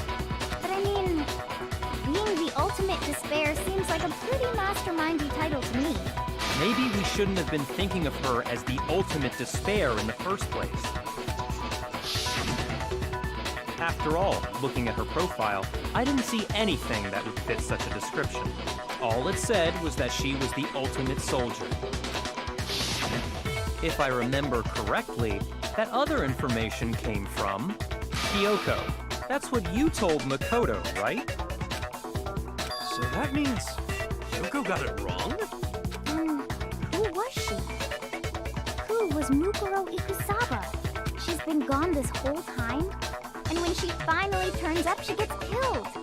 Usually when there's a scene where an important character dies, it has a lot more detail. So you're saying she wasn't an important character? Which would mean she was the same as us. Just another participant.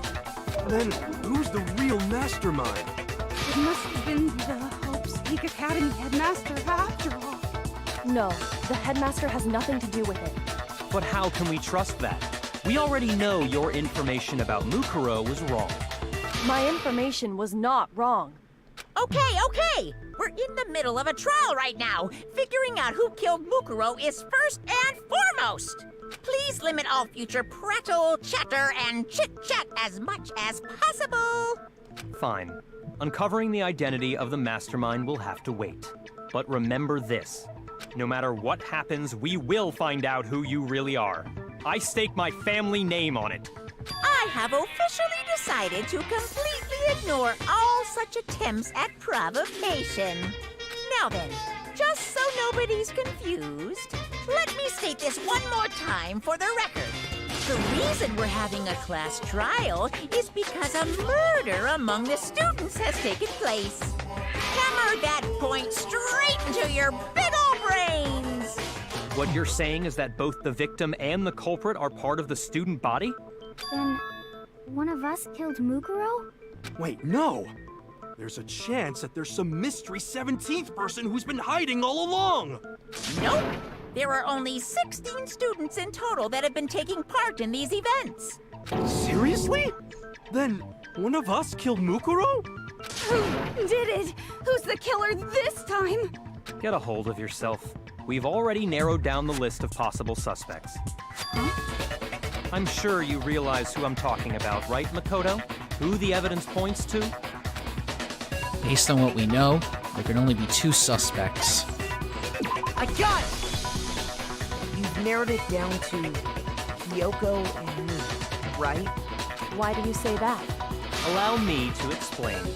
Just after nighttime last night, I went to the garden, so I can confirm that at that point, there was no dead body there.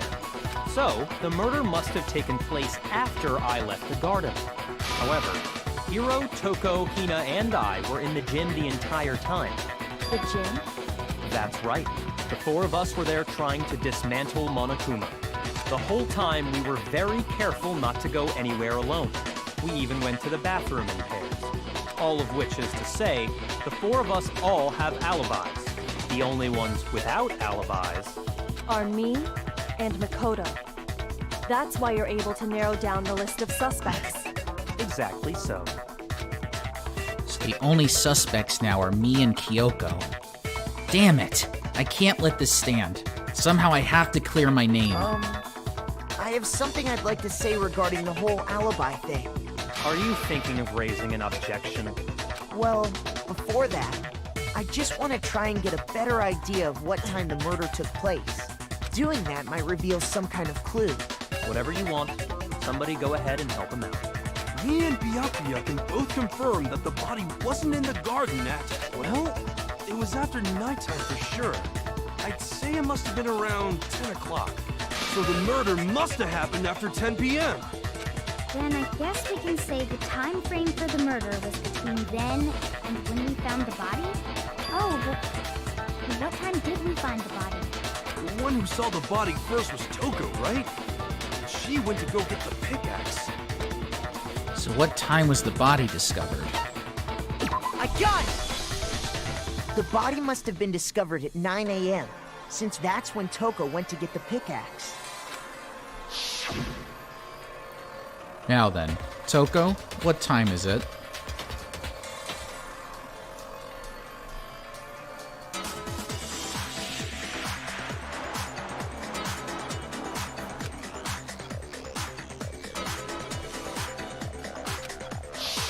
He's right. It had to be around then. So we can be totally sure the murder happened sometime between 10 at night and 9 in the morning. For me, I was already asleep before nighttime hit, so I don't have an alibi after 10 o'clock. But I'm sure I met up with everyone else before 9 this morning. We ran into each other in the dining hall, right? That was around... Oh yeah! Right around 7:30. I remember checking right before I went in, so I'm totally sure about it. Which means from 10 p.m. to 7:30 a.m., you don't have an alibi. The murder happened between 10 p.m. and 9 a.m., and I don't have an alibi from 10 p.m. till 7:30 a.m. Okay then, it looks like the game has begun. If I can't provide an alibi for that period, then I just have to prove the murder didn't happen during the time I don't have an alibi. To do that, I have to make it clear when the body ended up in the garden.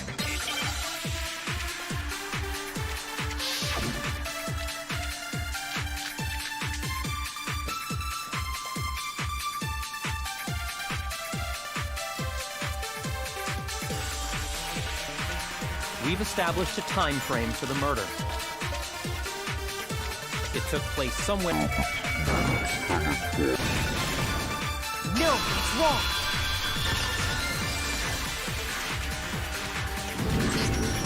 Actually, the murder couldn't have happened anywhere near 10 o'clock. It had to have taken place way later. And what makes you say that? Because of the sprinklers in the garden. The sprinklers are set to go off right at 7:30 every morning, right? So if the body had been in the garden before 7:30, then it should have been completely soaked. Oh, hold on.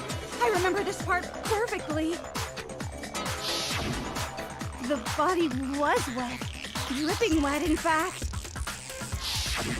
Sorry, Toko, but you're wrong. I'm wrong? How? Are you saying only the mouth down south was wet? How dare you spew such indecent words! No, I'm saying that the body was wet, but not because of the sprinklers. What do you mean? By denying the sprinkler, are you trying to deny my entire existence? Man, you're totally wacko. If you really think it wasn't the sprinkler, you'd better tell us why! I need to prove that it wasn't the sprinklers that got the body wet. All I have to do is hit Toko with certain evidence, and that should do it. If we look at the body itself, that should make it clear.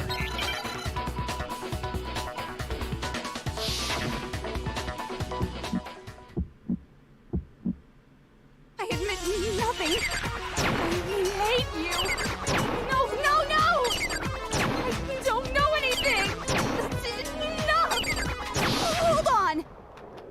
Are you trying to blame me? I'm right about this. I admit nothing. I hate you. No, no, no! I don't know anything. Enough! Hold on. Are you trying to blame me? I'm right about this. I admit nothing. Are you trying to blame me? How can you say it wasn't? This should prove it.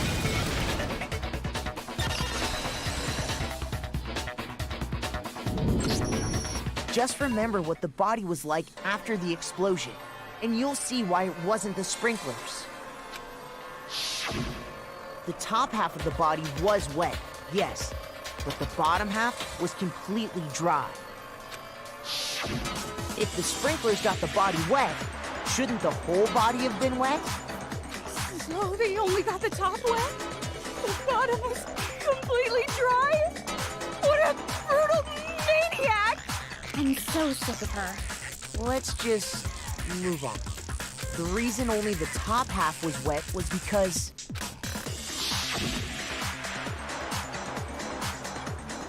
while the body was still on fire, I doused it with water. But only the part on fire, the top half. Oh, then I guess the sprinklers really didn't. So if the sprinklers didn't get the body wet, then the murder must have taken place sometime after the sprinklers turned on at 7:30 in the morning. Which means she must have been killed sometime between then and when the body was discovered at 9. But Makoto's alibi was only missing from 10 o'clock last night to 7:30 this morning, right? So there's no way Makoto could have done it. I guess you had an alibi after all. Good for you. In which case, the only one left without an alibi is Kyoko. Kyoko's the only one without an alibi, which would mean that Mabukuro's killer is... No, I refuse to believe it. Kyoko murdered someone? That's... I'd just like to say one thing. If you vote for me, and I die here, the mystery of this school will stay hidden forever. Which is why I can't let that happen. Huh? So are you saying you're not the culprit? Of course I'm not. I have no reason to kill anyone. This is a trap the mastermind has laid for us. A trap? We're this far into the game and now you decide to blame me? Stop wasting time! Stop wasting energy! You really think your little trick is gonna work? Shut up, you! You got it, boss! Shutting up now! Anyway, Kyoko, you actually did have a reason to kill her. Huh? She did? She thought Mukuro was the ultimate despair. In other words, the mastermind behind everything. So she killed her to try and put a stop to all this. Isn't that right, Kyoko? But you made one catastrophic mistake. Mukuro wasn't the mastermind at all. And as a result, we were forced into another trial, something I'm sure you weren't at all expecting. So, that was her motive? If she had a motive and no alibi, well then, I think it's pretty clear Kyoko's gotta be the culprit. I'm not the only one without an alibi. Makoto's explanation is still insufficient. Huh? The sprinklers didn't get the body wet, but that doesn't mean the murder happened when he said it did. What are you... Because you see, there is a way the body could have avoided getting wet. Interesting. I'm listening. All it would take is covering the body with a certain something to keep it from getting wet. A certain something at the scene was used to cover the body? Could it have been... I got it! You're talking about the tarp, aren't you? You catch on quick. You're right. All you'd have to do is cover the body with the tarp, and that'd take care of the water. In fact, that's exactly what the killer did. The dirt pattern on the tarp can attest to that. Only one side of the tarp got dirty, because that's the side that got covered in water. The side that faced down over the body, meanwhile, kept perfectly clean. This proves that the killer used the tarp to keep the body from getting soaked. But why would they go to all that effort just to keep the body from getting wet? Most likely so they could cloud the issue of when the murder actually took place. In other words, to create an excuse exactly like the one Makoto just gave us. Why would Kyoko say that? Why would she want to make me look like the killer? No, I can't think about that right now. That tarp. If it was used the way Kyoko said, the tarp must have touched the body, right? But the body... Wait. Something's not right. And what might that be? I can't worry about Kyoko's motivations. If I don't do something, everyone's gonna think I'm the killer. I have to refute what Kyoko said.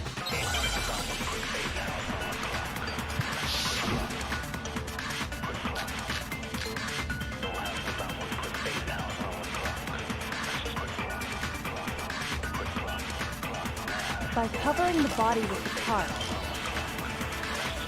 the killer prevented it from getting wet. So the reason the tarp was only dirty on one side was the sprinkler got that side wet. But the underside of the tarp, it was totally spotless, right? It's because that side was protected from the water. Since it was facing down toward the body, of course Welcome it... back.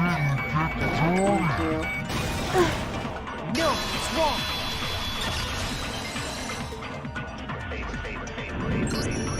Actually, one side being clean is pretty strange if you think about it. Because the blood wasn't dry before the body got blown up, right? Byakuya said it himself. Not to touch it, or you might get some on you. If you put a tarp on a body in that state, it absolutely would have gotten blood on it. Well, maybe the culprit washed it, so nobody would know they'd used it. If they had, they would have washed both sides. Just washing the one side wouldn't hide anything. Oh, yeah, true. More than that, what if the very blood we saw on the body was meant as a kind of camouflage? Huh?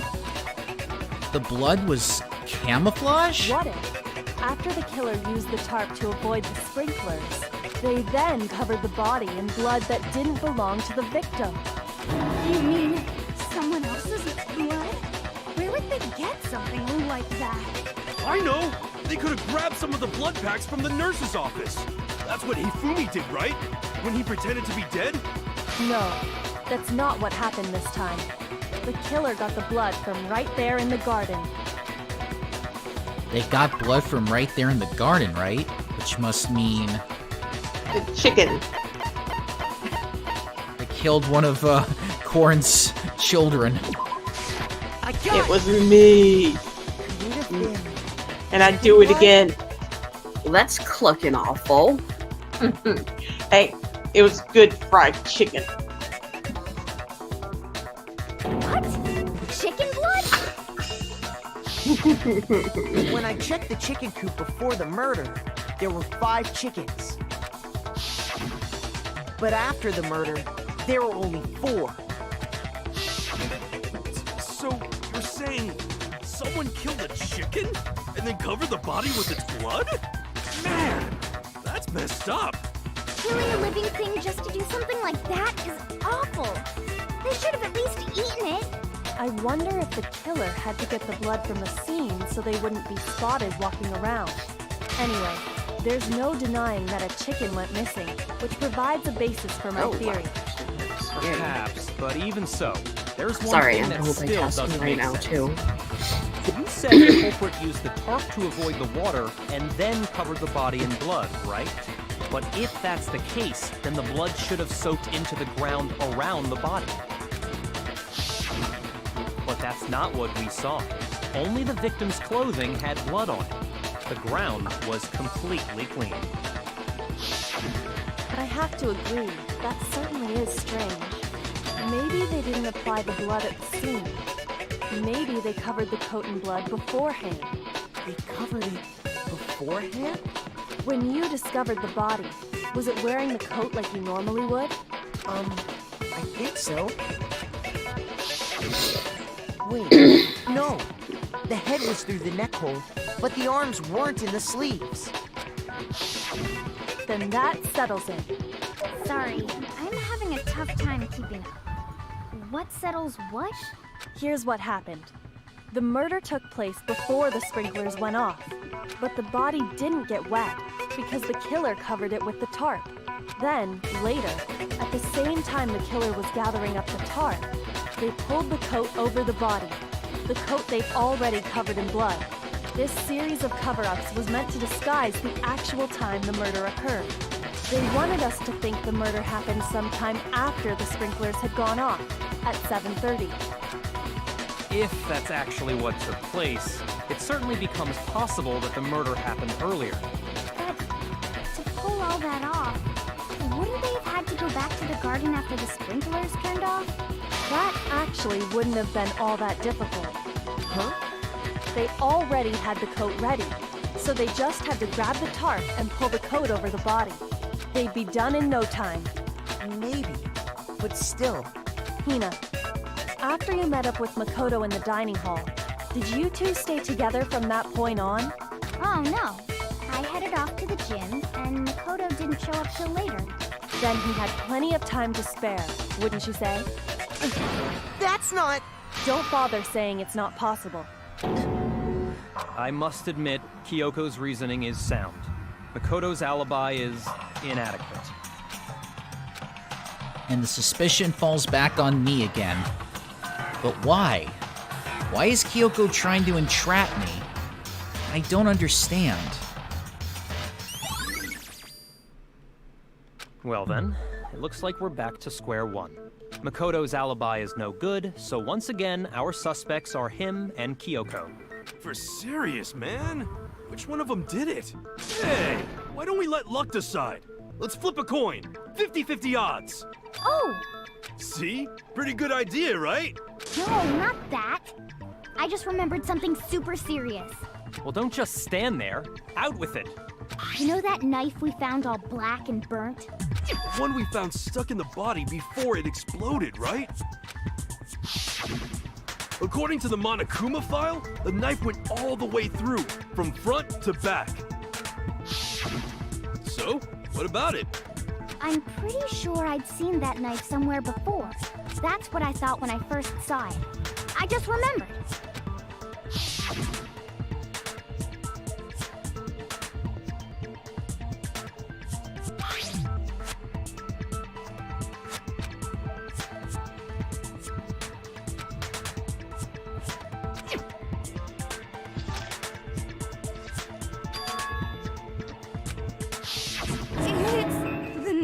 Little bitch framed him. You don't seem surprised. You must have noticed earlier. Yeah. Then why did you hide that fact? It's not that I hid it. It's just... I couldn't be sure of what actually happened last night. I thought maybe I really did kill her. Suspicious. Very suspicious indeed. The knife we found stuck in the body came from Makoto. Now I'm totally convinced he did it. 12,000% convinced. Considering everything up till now, I should be able to make it clear. I have to prove that I didn't murder anyone. I'm not the killer.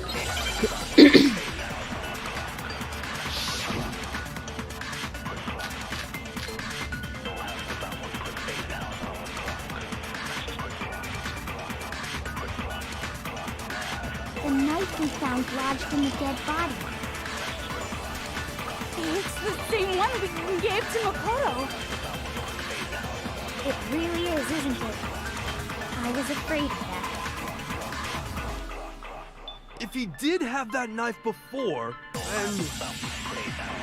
that seals it! Makoto did it!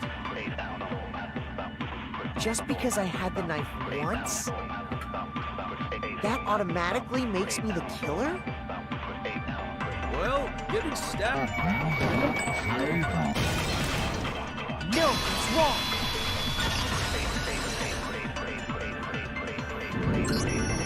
Wait, hold on. The stab wound isn't what killed Mukuro. That should be clear from the description of the cover-up we just heard. Lies! We never talked about what killed her! No, don't you remember? The killer covered the dead body with the tarp, and then put the bloody coat on it, right? In other words, the victim never wore that blood-stained coat until after they were dead. Okay, fine. So what? So, when we discovered the body, the knife had been thrust through the coat along with the body. Meaning, if she wasn't stabbed until the coat was put on, and she was already dead at that point, obviously the stab wound isn't what killed her. Maybe you stabbed her twice. Once to kill her and once to cover it up. The victim was stabbed twice in the same spot? No, there's no way that's possible. The exact condition of the body was written down for everyone to see. I got it! The Monokuma file clearly states that there was only one stab wound. Oh yeah, it sure did. Totally forgot about that. Then the knife was just another piece of camouflage set up by the true killer. They probably stabbed her to draw attention away from what actually killed her. Exploding the body afterward was probably meant to do the same thing. The explosion severely damaged the body, making it impossible to know what really killed her. It was all the killer's attempt to destroy all evidence of their crime. So they wanted us to notice the stab wound and then detonated the body afterward. They meant for us to latch onto the knife as the cause of death, then destroy any evidence proving otherwise. Oh, hey, I have a question. It kind of goes back to the beginning, but what's the deal with that explosion anyway? Why'd the body just blow up all of a sudden like that? If you bothered to put that lump of gray matter between your ears to use, you'd know the answer. Well, if you're so smart, just tell me. I'll tell you. I bet some unknown quantum particle caused an atomic-level spontaneous combustion! I might be dumb, but even I'm not dumb enough to believe that. Go ahead, Makoto. Tell her or we won't make any headway on this. There's only one explanation I can think of for the explosion. I got it! After the explosion, we found a tiny fragment of something on the ground near the body, right? That fragment reveals the cause of the explosion. Huh? You know, I feel like I've seen something like it somewhere before. That's only natural. Because, of course, we saw the same thing when we dismantled Monokuma. It's part of a bomb. Oh! Then the explosion was because of the Monokuma bomb. Anyway, the culprit's motive is becoming more and more obvious by the minute. They wanted the knife wound to look like the fatal injury so that we'd suspect Makoto. And the only one who would benefit from that is the only other possible suspect. You, Kyoko. Hold on a second, Byakuya. What's the problem? Well, I just feel like we need to think this through. We still don't know what actually killed the victim. That's true. It's definitely bugging me. What really killed her? Fine. I have no problem with that. Let us continue the debate. It won't change the facts of the case regardless. We need to determine what ultimately killed the victim. I need to concentrate.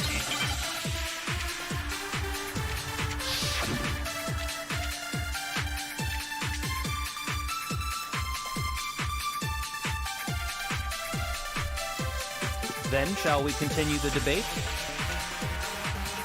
The victim's fatal injury has yet to be determined, correct? The explosion didn't kill her for sure. I guess. Well, yeah. She was already totally dead when that happened. And it wasn't because of the knife, right? And then there's only one other thing. Oh, yeah. According to the Monokuma file, that's gotta be it. There was evidence that showed she was hit on the back of her head. And more than that, the victim had suffered countless wounds across her entire body. The knife was a cover-up, and all those other wounds on her body weren't fresh, which only leaves... Then, shall we continue the debate? The victim's... No, it's wrong.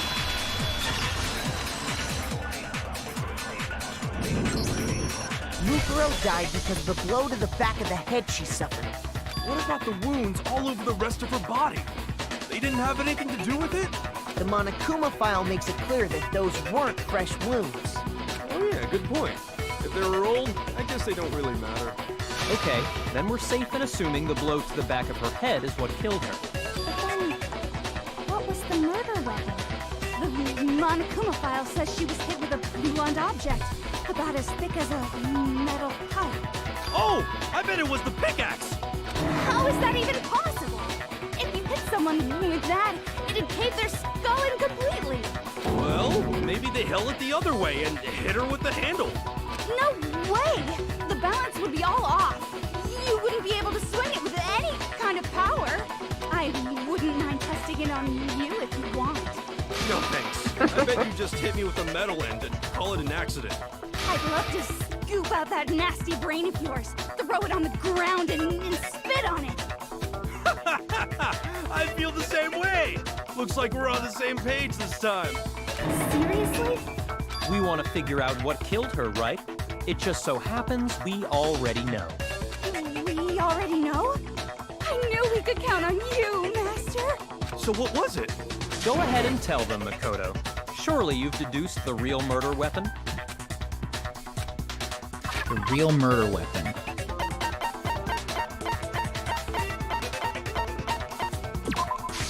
I got it! Mukuro was hit in the back of the head with something. And that's what killed her. And that something was the titanium arrow we found in the locker in the dojo. Arrow? That's what the culprit attacked Mukuro with? Indeed. There's no doubt about it.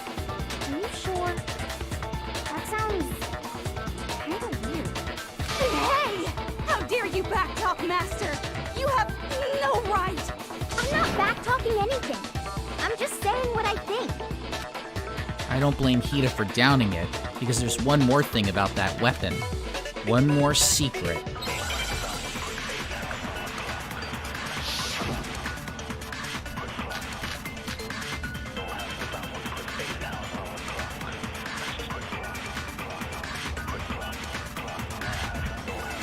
The titanium arrow.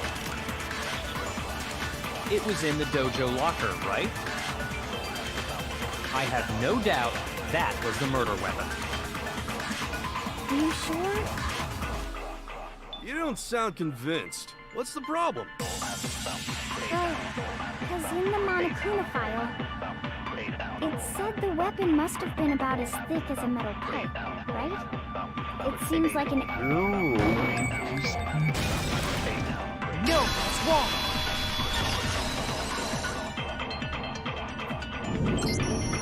You're right. Just the one arrow would have been too weak. That's why the killer used another weapon. Another weapon? Inside the dojo locker, we also found a balled up wad of duct tape. The killer probably used this duct tape to bind multiple arrows together. Bundling them together using the duct tape would easily create a single weapon as thick as a pipe. And that's exactly what the killer did. It's similar to Aesop's fable about the bundle of sticks. One stick is weak, but put them together, and they become strong. It's meant to teach cooperation. Dang, that's harsh. How is it harsh? You even listening? Anyway, that explains the murder weapon.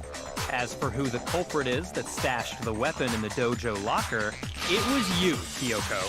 I've never been to the dojo. Oh no, you absolutely have. How can you say that with such confidence? Because we have proof, of course. Don't we, Makoto? What's the matter? Surely you don't intend to protect a murderer. You know what will happen if you do, don't you? If you cover for the culprit, there's only one thing that can lead to. The death of us all, remember? Of course I remember. Then show us. Show everyone the evidence that proves Kyoko went to the dojo.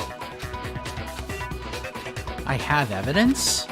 Evidence that Kyoko went to the dojo. It must be connected to that dojo locker.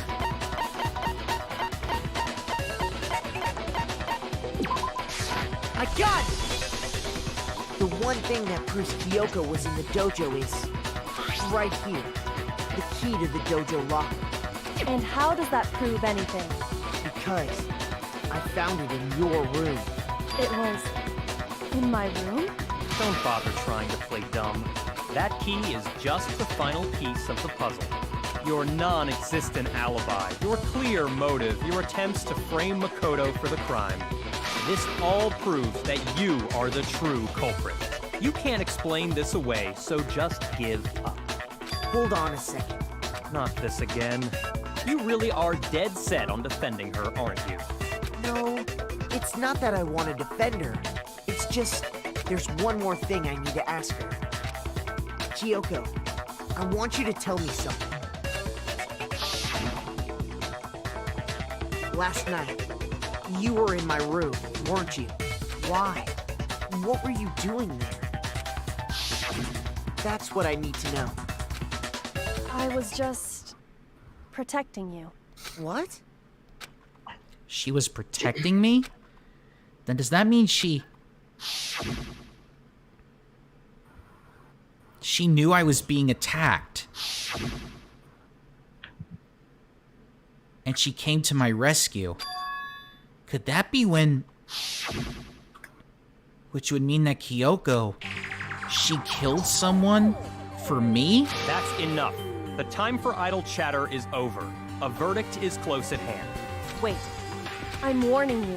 Don't make this mistake. I'm not the killer. I knew you were stubborn, but this is just getting ridiculous. Really? But you should know better than anyone I didn't do it. Can you tell me I'm wrong? I should know. What? Yakua should know better than anyone? What does that mean?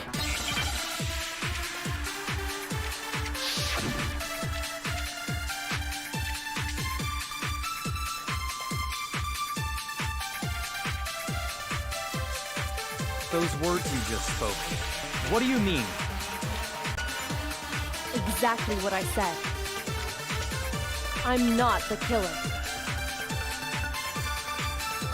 You should understand that more than anyone here. Yakua, what are you hiding?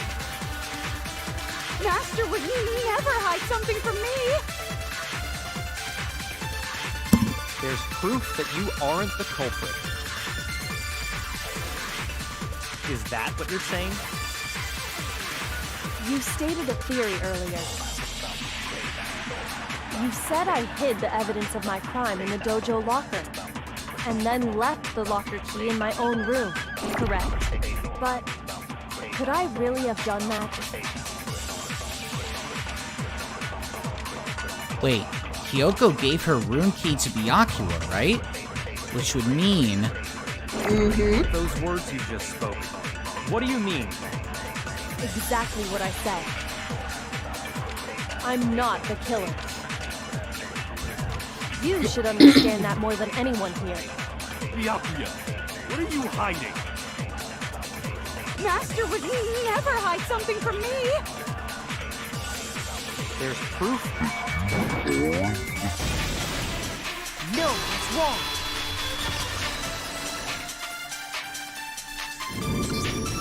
If I'm right, Kyoko wouldn't have been able to get into her room.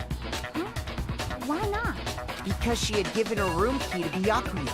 I see. So that's what you meant. And if I had the key to your room... Then obviously I had no way of getting in. Without my room key, I couldn't have possibly put the locker key in there myself. Am I wrong? It would appear not. Then you're finally starting to understand. No, that's not actually true. There was a clear contradiction in what Kyoko just told us. An obvious lie. But this just isn't like her. To try and save herself with such a desperate lie? Does she really feel that threatened? Because she's the killer? Or is it something else? Was there some deeper meaning hidden in what Kyoko said earlier?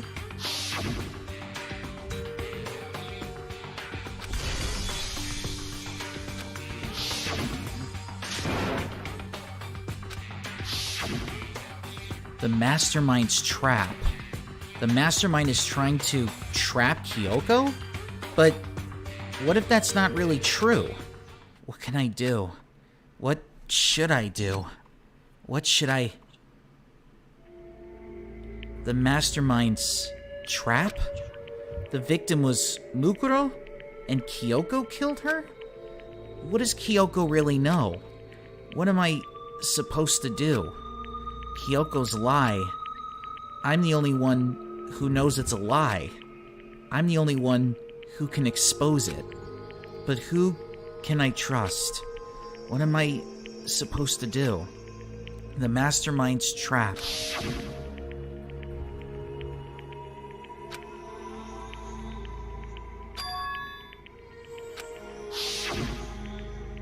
What do I do? I have to decide right here and now whether or not to expose Kyoko's lie.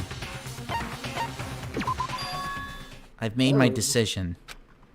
I have to believe in Kyoko. There's no way she would kill someone. There has to be some secret here, meaning that has to do with the mastermind's trap that Kyoko mentioned. Well, does no one have a rebuttal? Have you decided to accept her assertion as fact? I see. So you still refuse to accept it. I suppose we have to admit that Kyoko didn't put the locker key in her room, that it was someone else. But who else could it have been? I mean, Byakuya had a room key, right? You! What are you trying to imply? But of course, I have an alibi. From nighttime on, I was with you guys the entire time.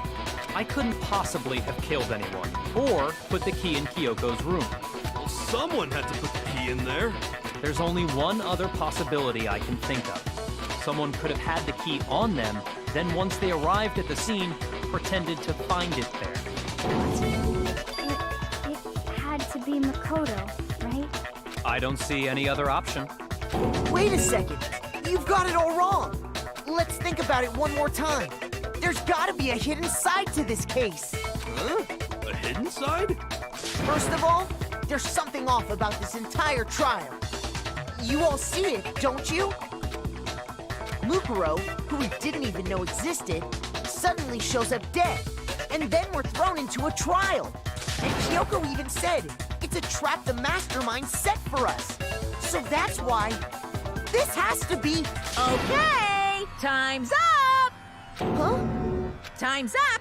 Class trial's all over! Everyone can stop talking now! What? Time's up? What do you mean time's up? There's no time's up. Since when have we... It's because you were late, so we had to push back the start time. So then, it's time for voting time, okay? Everyone, please vote using the lever in front of you! Voting time?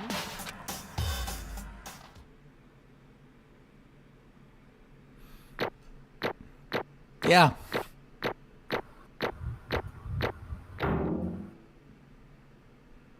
So it looks like we're gonna die. Oh no.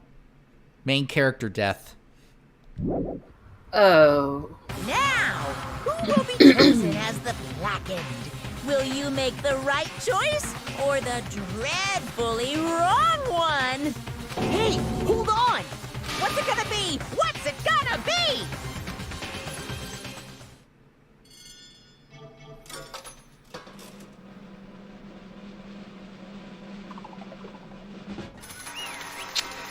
Oh boy. But we were guilty. Therefore, everyone dies, right? What? Nope. I don't know. You think I'm the killer?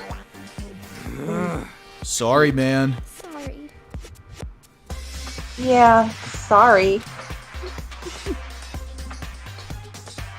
Your fault.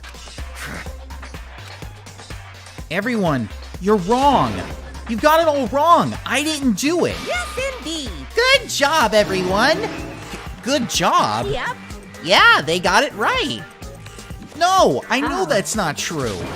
None of this makes any sense. This whole trial doesn't make any sense. Hey, It makes perfect sense!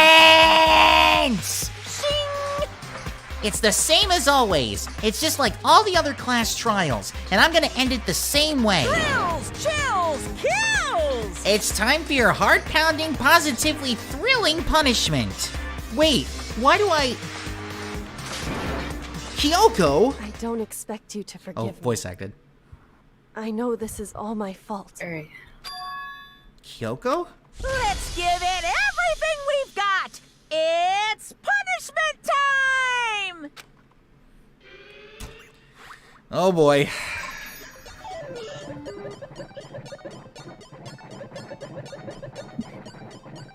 I may have accidentally pushed the wrong choice. Oh. Hopefully, we're gonna be here. But at least we get to see the main character death scene. Oh no.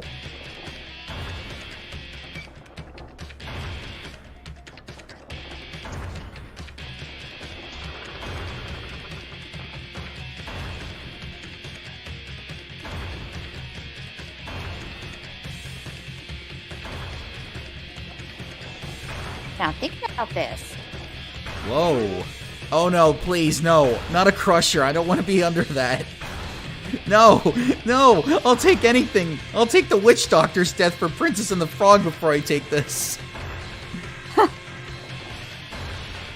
Oh god. But now we know how Joe's... Okay, so we know how Joe's gonna get executed.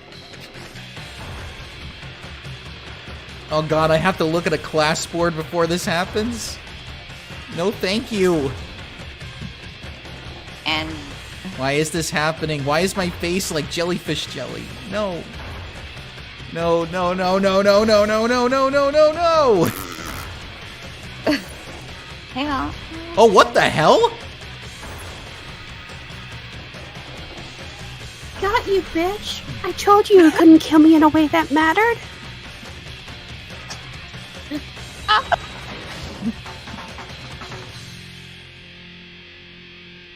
What the fuck?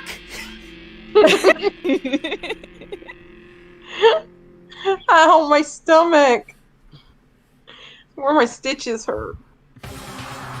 Huh? Huh? What's this? What's going on? Hey, what's that? Yeah, it had to be. This is... Alter Ego.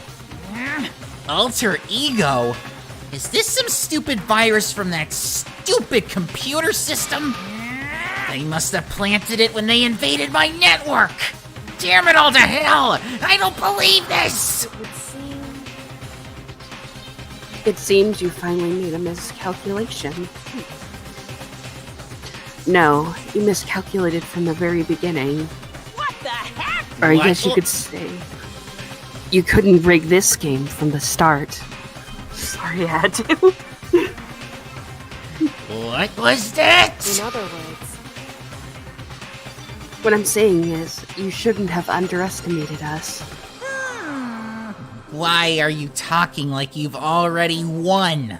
I barely felt a thing. It was a pinch, an itch. The stupid virus is gone now, got it? And so is Makoto. Maybe I didn't get to smash him flat, but you're never gonna see him again. To waste away in a garbage-strewn pit. In a way, that's an even better special punishment. But it's still not enough. I'm still not satisfied. I'm still gonna bring despair to the rest of you. Bring despair to the entire world.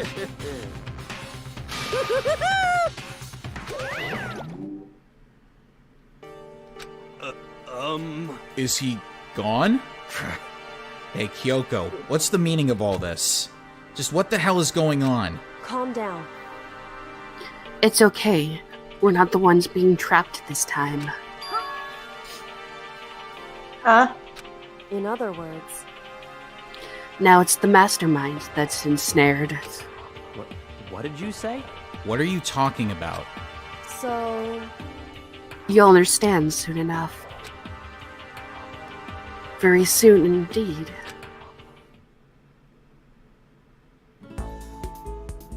The massive high school towers all over all the other buildings in this bustling urban area. It's like the school stands at the center of the entire world. Hope's Peak Academy. It brings in top students from every field imaginable, a government-funded school of privilege. They say that if you come here and manage to graduate, you'll be set for life. With hundreds of years of tradition, it sends the cream of the crop into the workforce every year. It was built to raise hope in the nation's future, which makes Hope's Peak a pretty fitting name.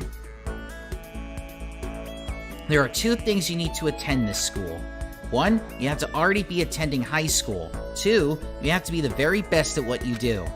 No ordinary student can enroll here. The only way in is if you're scouted by the school itself. Can we start the damn game over? And standing there at the gate of the ultimate school filled with the ultimate students was me.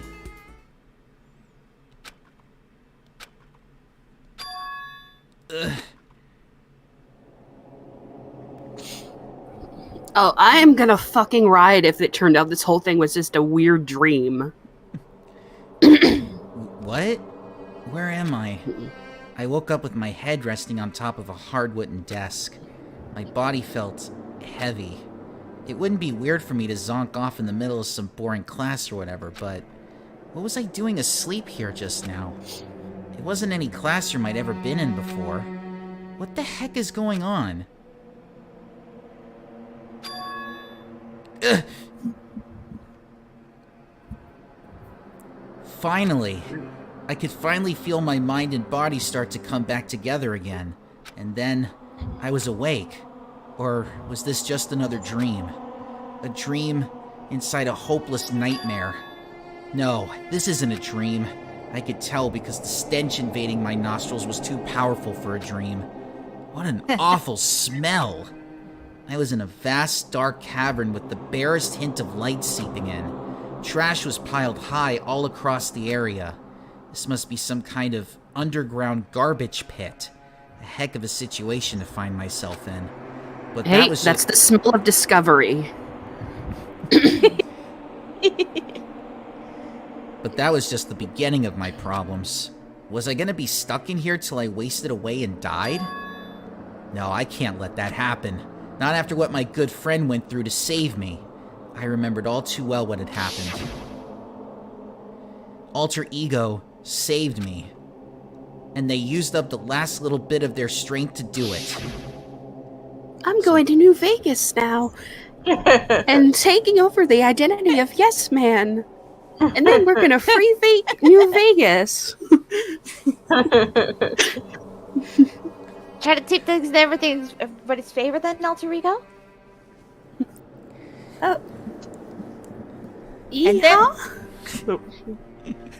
And then I'm gonna take over GLaDOS and Portal, which will eventually become the host of a poker tournament in a sequel of some type of telltale poker game.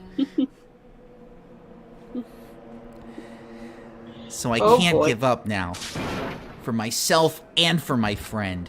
And with that, my pursuit of survival began. First up was to start looking for a way out of here.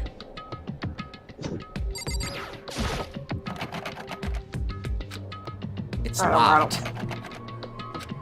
No matter how many times I pushed or pulled or kicked at it, it didn't budge. Getting out of here isn't going to be that easy. Well, if I'm not getting out of here anytime soon, I decided to look around for some food. Food! There's plenty of... Oh boy, day old burger.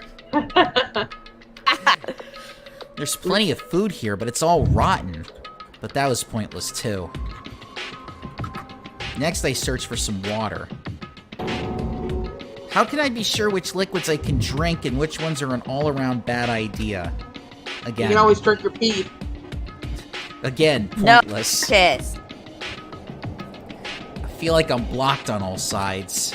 But that's still not enough reason to give up. Because I'm still alive. As long as I'm alive, I'll never give up. After making that proud declaration, the next thing I decided to do was go to sleep. My sleep was deep and uninterrupted.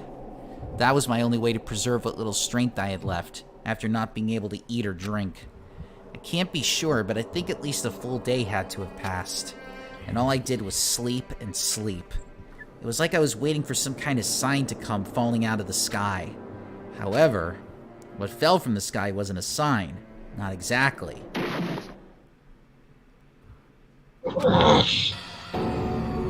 What the? The strange sound pierced my silent isolation, jarring me awake.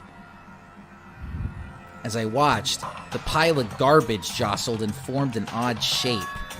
Did something fall down over there? Something fell up from above. What could it have been?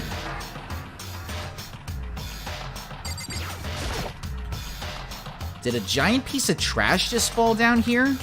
I carefully stretched my hand out toward whatever it was that had tumbled down here with me. Just a second. Before she even emerged from the pile of garbage, I knew who it was. It smells awful.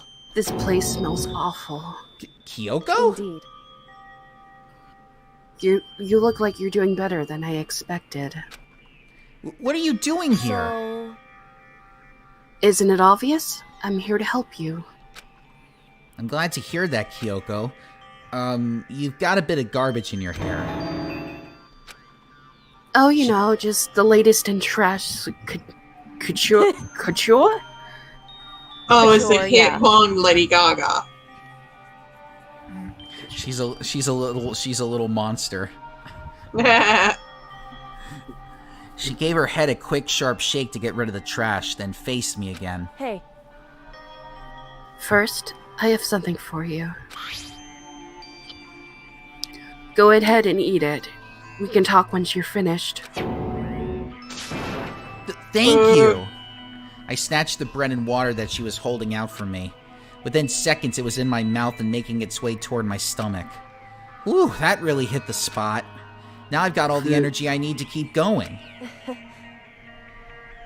So, you still haven't given up yet? Of course not. After all, the fact that I can keep going forward is all about I'm good at. Well, that's not such a bad thing to be good at.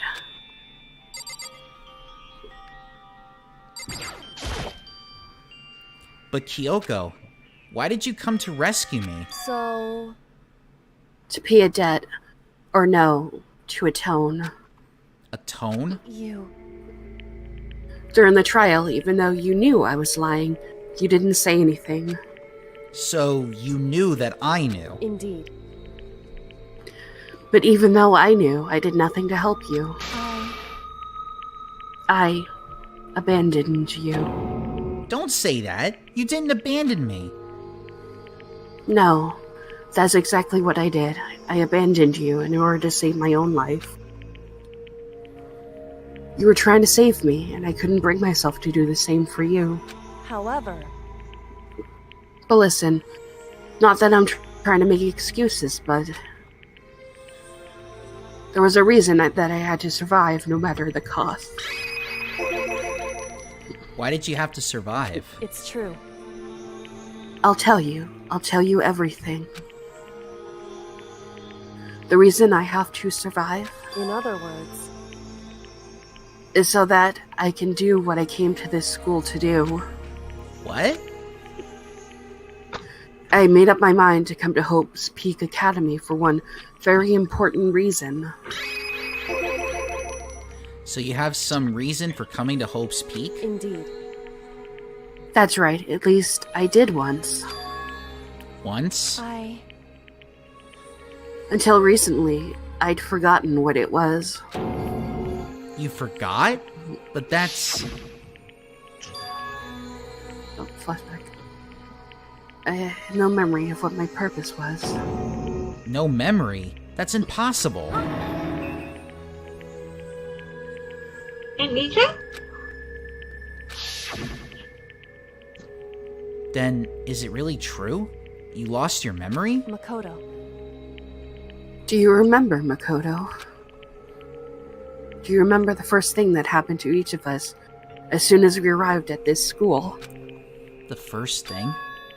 You're talking about when we fainted, right? I fainted, and when I woke up, I was trapped here. That's right. I fainted too, and then I woke up. I noticed a strange feeling of separation within myself, a disconnect. It would seem... Thinking back on it now, at that point my memory was gone. At that time, I'd forgotten. I couldn't remember why I'd come to this school, and I couldn't remember what my ultimate ability was. But what would make you forget all that? Hey. Strange, isn't it? It's hard to imagine it happened by chance. It seems much too convenient. Are you saying you think you lost your memory because... Indeed. I don't think. I'm positive. It was the work of the mastermind. They stole my memory. But why would they want to do that? There's only one reason I can come up with. Because of my purpose and my ability. Somehow they would interfere with the mastermind's plans. So the mastermind just stole them from you? However... And it could also mean Somehow, my memories may be connected to the mystery of this school and the mastermind. Which is why I have to get them back. That's why I've been investigating things by myself this whole time. But if what you say is true, why didn't you ask the rest of us to help you? Why is that? If I did that and we all worked as one, the mastermind would have noticed right away. Plus, there's always the chance that the mastermind is actually one of us. What? Correct. Well, don't make too big a deal of it. It's just a possibility. But since it is a possibility, we can't ignore it, right? The mastermind. One of us. If she believed that, then of course she couldn't trust anyone around her. In which case, it only makes sense that she would look into her missing memory by herself. However, that being said, there was a limit to what I could do by myself, which is why I asked you to help me. But why me? Because among everyone, who are least likely to be the mastermind, that was just intuition, but... I see. Your intuition was right, though. There's no way an ordinary kid like me could have been the mastermind. I understand. I should understand everything. My goal isn't to get out of here. It's to stay here. It's just like the dream I had before, but why did that just happen? Listen. Are you okay? Oh yeah, it's nothing. It is nothing, right? Hey. Even now, I still trust you, you know. It's just, I'm not used to relying on others. Correct. I know I never asked you for your help the right way, so I understand if you're not convinced. Honestly, I was convinced. I think that's just her personality. You said you had a reason for doing all that investigating on your own? So how'd that turn out? Were you able to remember anything? So... I think there's still a lot I don't remember, but at the very least... I was finally able to recall my purpose and my ability. You mentioned your ability. My ability. What everyone should have known me for. I'm the ultimate detective. The ultimate detective? Correct. And the reason I came to Hope's Peak Academy. There was someone I had to find here in the school. You had to find someone? Who? So... Well... It was the headmaster of Hope's Peak Academy. The headmaster? Why did you want to find the headmaster? Because he's my father. Oh! What? In other words... I was separated from him as a child. As it turns out, he became the headmaster of Hope's Peak. Kyoko's dad is Hope's Peak's headmaster? Then that explains when Alter Ego told us how they thought the headmaster was involved. I'll find a way. Huh? No matter what it takes, I will find the headmaster. No matter what? No matter the cost. So, Kyoko, what's going on? My Sorry. My memory hadn't come back at that point, but when he said that, I felt strange. It makes perfect sense now, of course, since my whole purpose for coming here was to find him. That makes sense. However... But listen, Makoto, I want to make this perfectly clear so there's no misunderstanding. I said the headmaster wasn't the mastermind, but I didn't say that to protect him. I only said what I felt based on what I'd seen when I snuck into the headmaster's room. Then, what did you see in there? So... Okay, well, to start, he didn't have the milk. The room had been ransacked. The shelves were a mess. The desk drawers dumped on the floor. And there was no cigarettes. And the only conclusion is that someone who didn't know where anything was had been in there.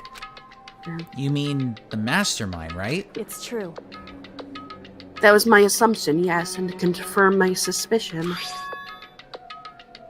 I decided to investigate the second floor of the dorms using the key I'd found. But why there? Because I also found this in the headmaster's room. This is some kind of map? Indeed. It's a layout of the entirety of Hope's Peak Academy. I found it in the headmaster's room, along with Mukuro's profile on that key. The map showed that the second floor was home to a number of rooms meant for faculty use. Some of the staff must have had to stay overnight from time to time. And I figured the headmaster would have some kind of private room there. I assumed that if that were true, the room would likely hold more clues, so I went to check. Correct. And that's when I finally remembered. I remembered that my purpose was to find the owner of that room. So you went there to see if the headmaster really did have a private room there. However... I'm gonna be right back. I'm gonna heat up some food. Alright. But once I got there, I noticed that the second floor of the dorms didn't have any cameras or monitors. So, what was it like? That part of the school, I mean. It's hard to describe. All I can say is... The moment I saw it, I realized... whatever is going on in this school is more horrific than we ever imagined. What do you mean? So... I can't explain it. You need to see it for yourself. And I'm sure you'll get your chance soon enough. It sounds like it must be important. And really ominous. However... Of course, once I got to the second floor of the dorms, there were no cameras and no monitors. Which I had no idea what was going on in the rest of the building. It has to do with Mukuro Ikosaba, doesn't it? However... Just to be perfectly clear, I didn't kill her. And I know it wasn't you either. I know you're right, but that just means everyone but you and me had an alibi. So then who did kill her? Anyway... What I can say for sure is that the mastermind is directly involved. To begin with, the point of the class trial of Mukuro Ikusaba was to get me killed. Get you killed? Indeed. I stole that key and disappeared, and in retaliation they wanted to draw me out and eliminate me. Correct. That was the point of the class trial. It was? The mastermind knew they couldn't interfere directly. You mean because of the school regulations? That's right. Exactly. With minimal restrictions, you are free to explore Hope's Peak Academy at your discretion. In other words... The mastermind is adamant about following the rules, and with that rule in place, they couldn't step in. Since they couldn't kill me themselves, they tried to use the class trial to do it. The mastermind couldn't step in because of the rules? That makes it sound like the mastermind themselves is somehow bound by the school regulations. Hey. There's one other thing I'd like to point out about the murder of Mukuro Ikusaba. What's that? Hold on a sec. There's a point where Mukuro may not have become the victim. It could have been you, Makoto. I could have become the victim? Indeed. You know what I'm talking about, right? Do you mean... During the night? I can hear them, you know. The footsteps of the god of death. What? I can hear the god of death as he moves.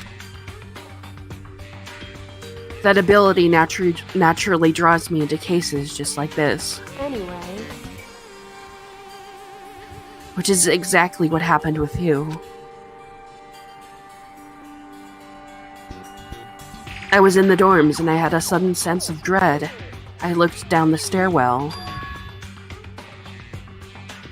and I saw a white shadow cross the corridor. I gave chase right away. As I followed it, I saw the shadow go into your room. correct.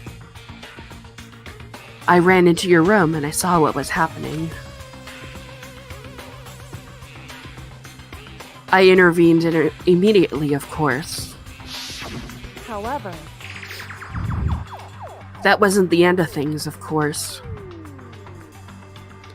I stopped them, but that led to... whoever the masked assailant was, they ended up dead. correct. And their murder was disguised, and the JoJo key wound up in my room. It all has to be the work of the mastermind, and an attempt to use the class trial to eliminate me. So all this would mean that whoever killed Mukuro is also the mastermind, right? Indeed. I don't have conclusive evidence, but that's what I think.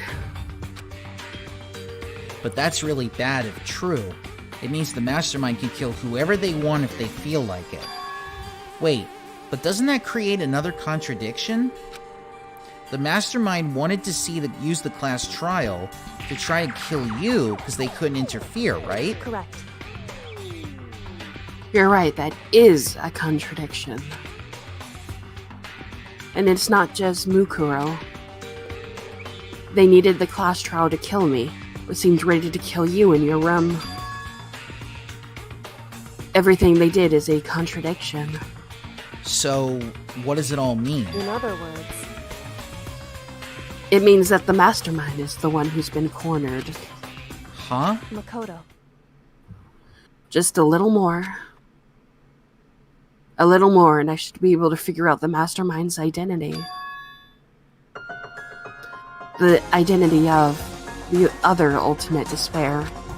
The other ultimate despair? There's no doubt that Mercuro was the ultimate despair, and that she's dead. But I don't think the ultimate despair is just one person. It's not? Indeed.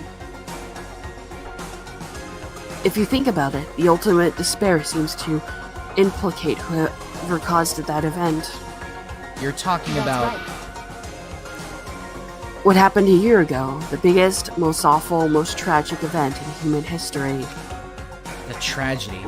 Whoever's responsible for that, they're the ultimate despair? That despicable group whose only purpose and motivation comes from despair. Then they're... Make no mistake. They're the root of all the evil that has forced us to go through this. That is the ultimate despair. And that is our real enemy.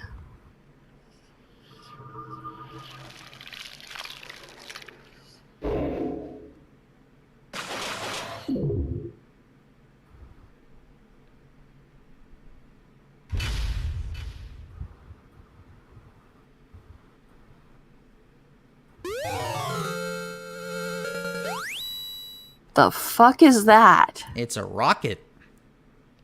Why does it have a phallic shape to it? I have no idea. It's a dream rocket, apparently. He had to go into somebody else's type of dreams, if you know what I'm getting at. All right. Well, next chapter is the final chapter. And then we find out. Do-do-do-do. And then we find out who. And then we find out who really is the one controlling Monokuma. So expect the final battle. Yes. This is going to be the final boss. I don't know why, but there's like somehow in Purgatory there's like an exterminator going around.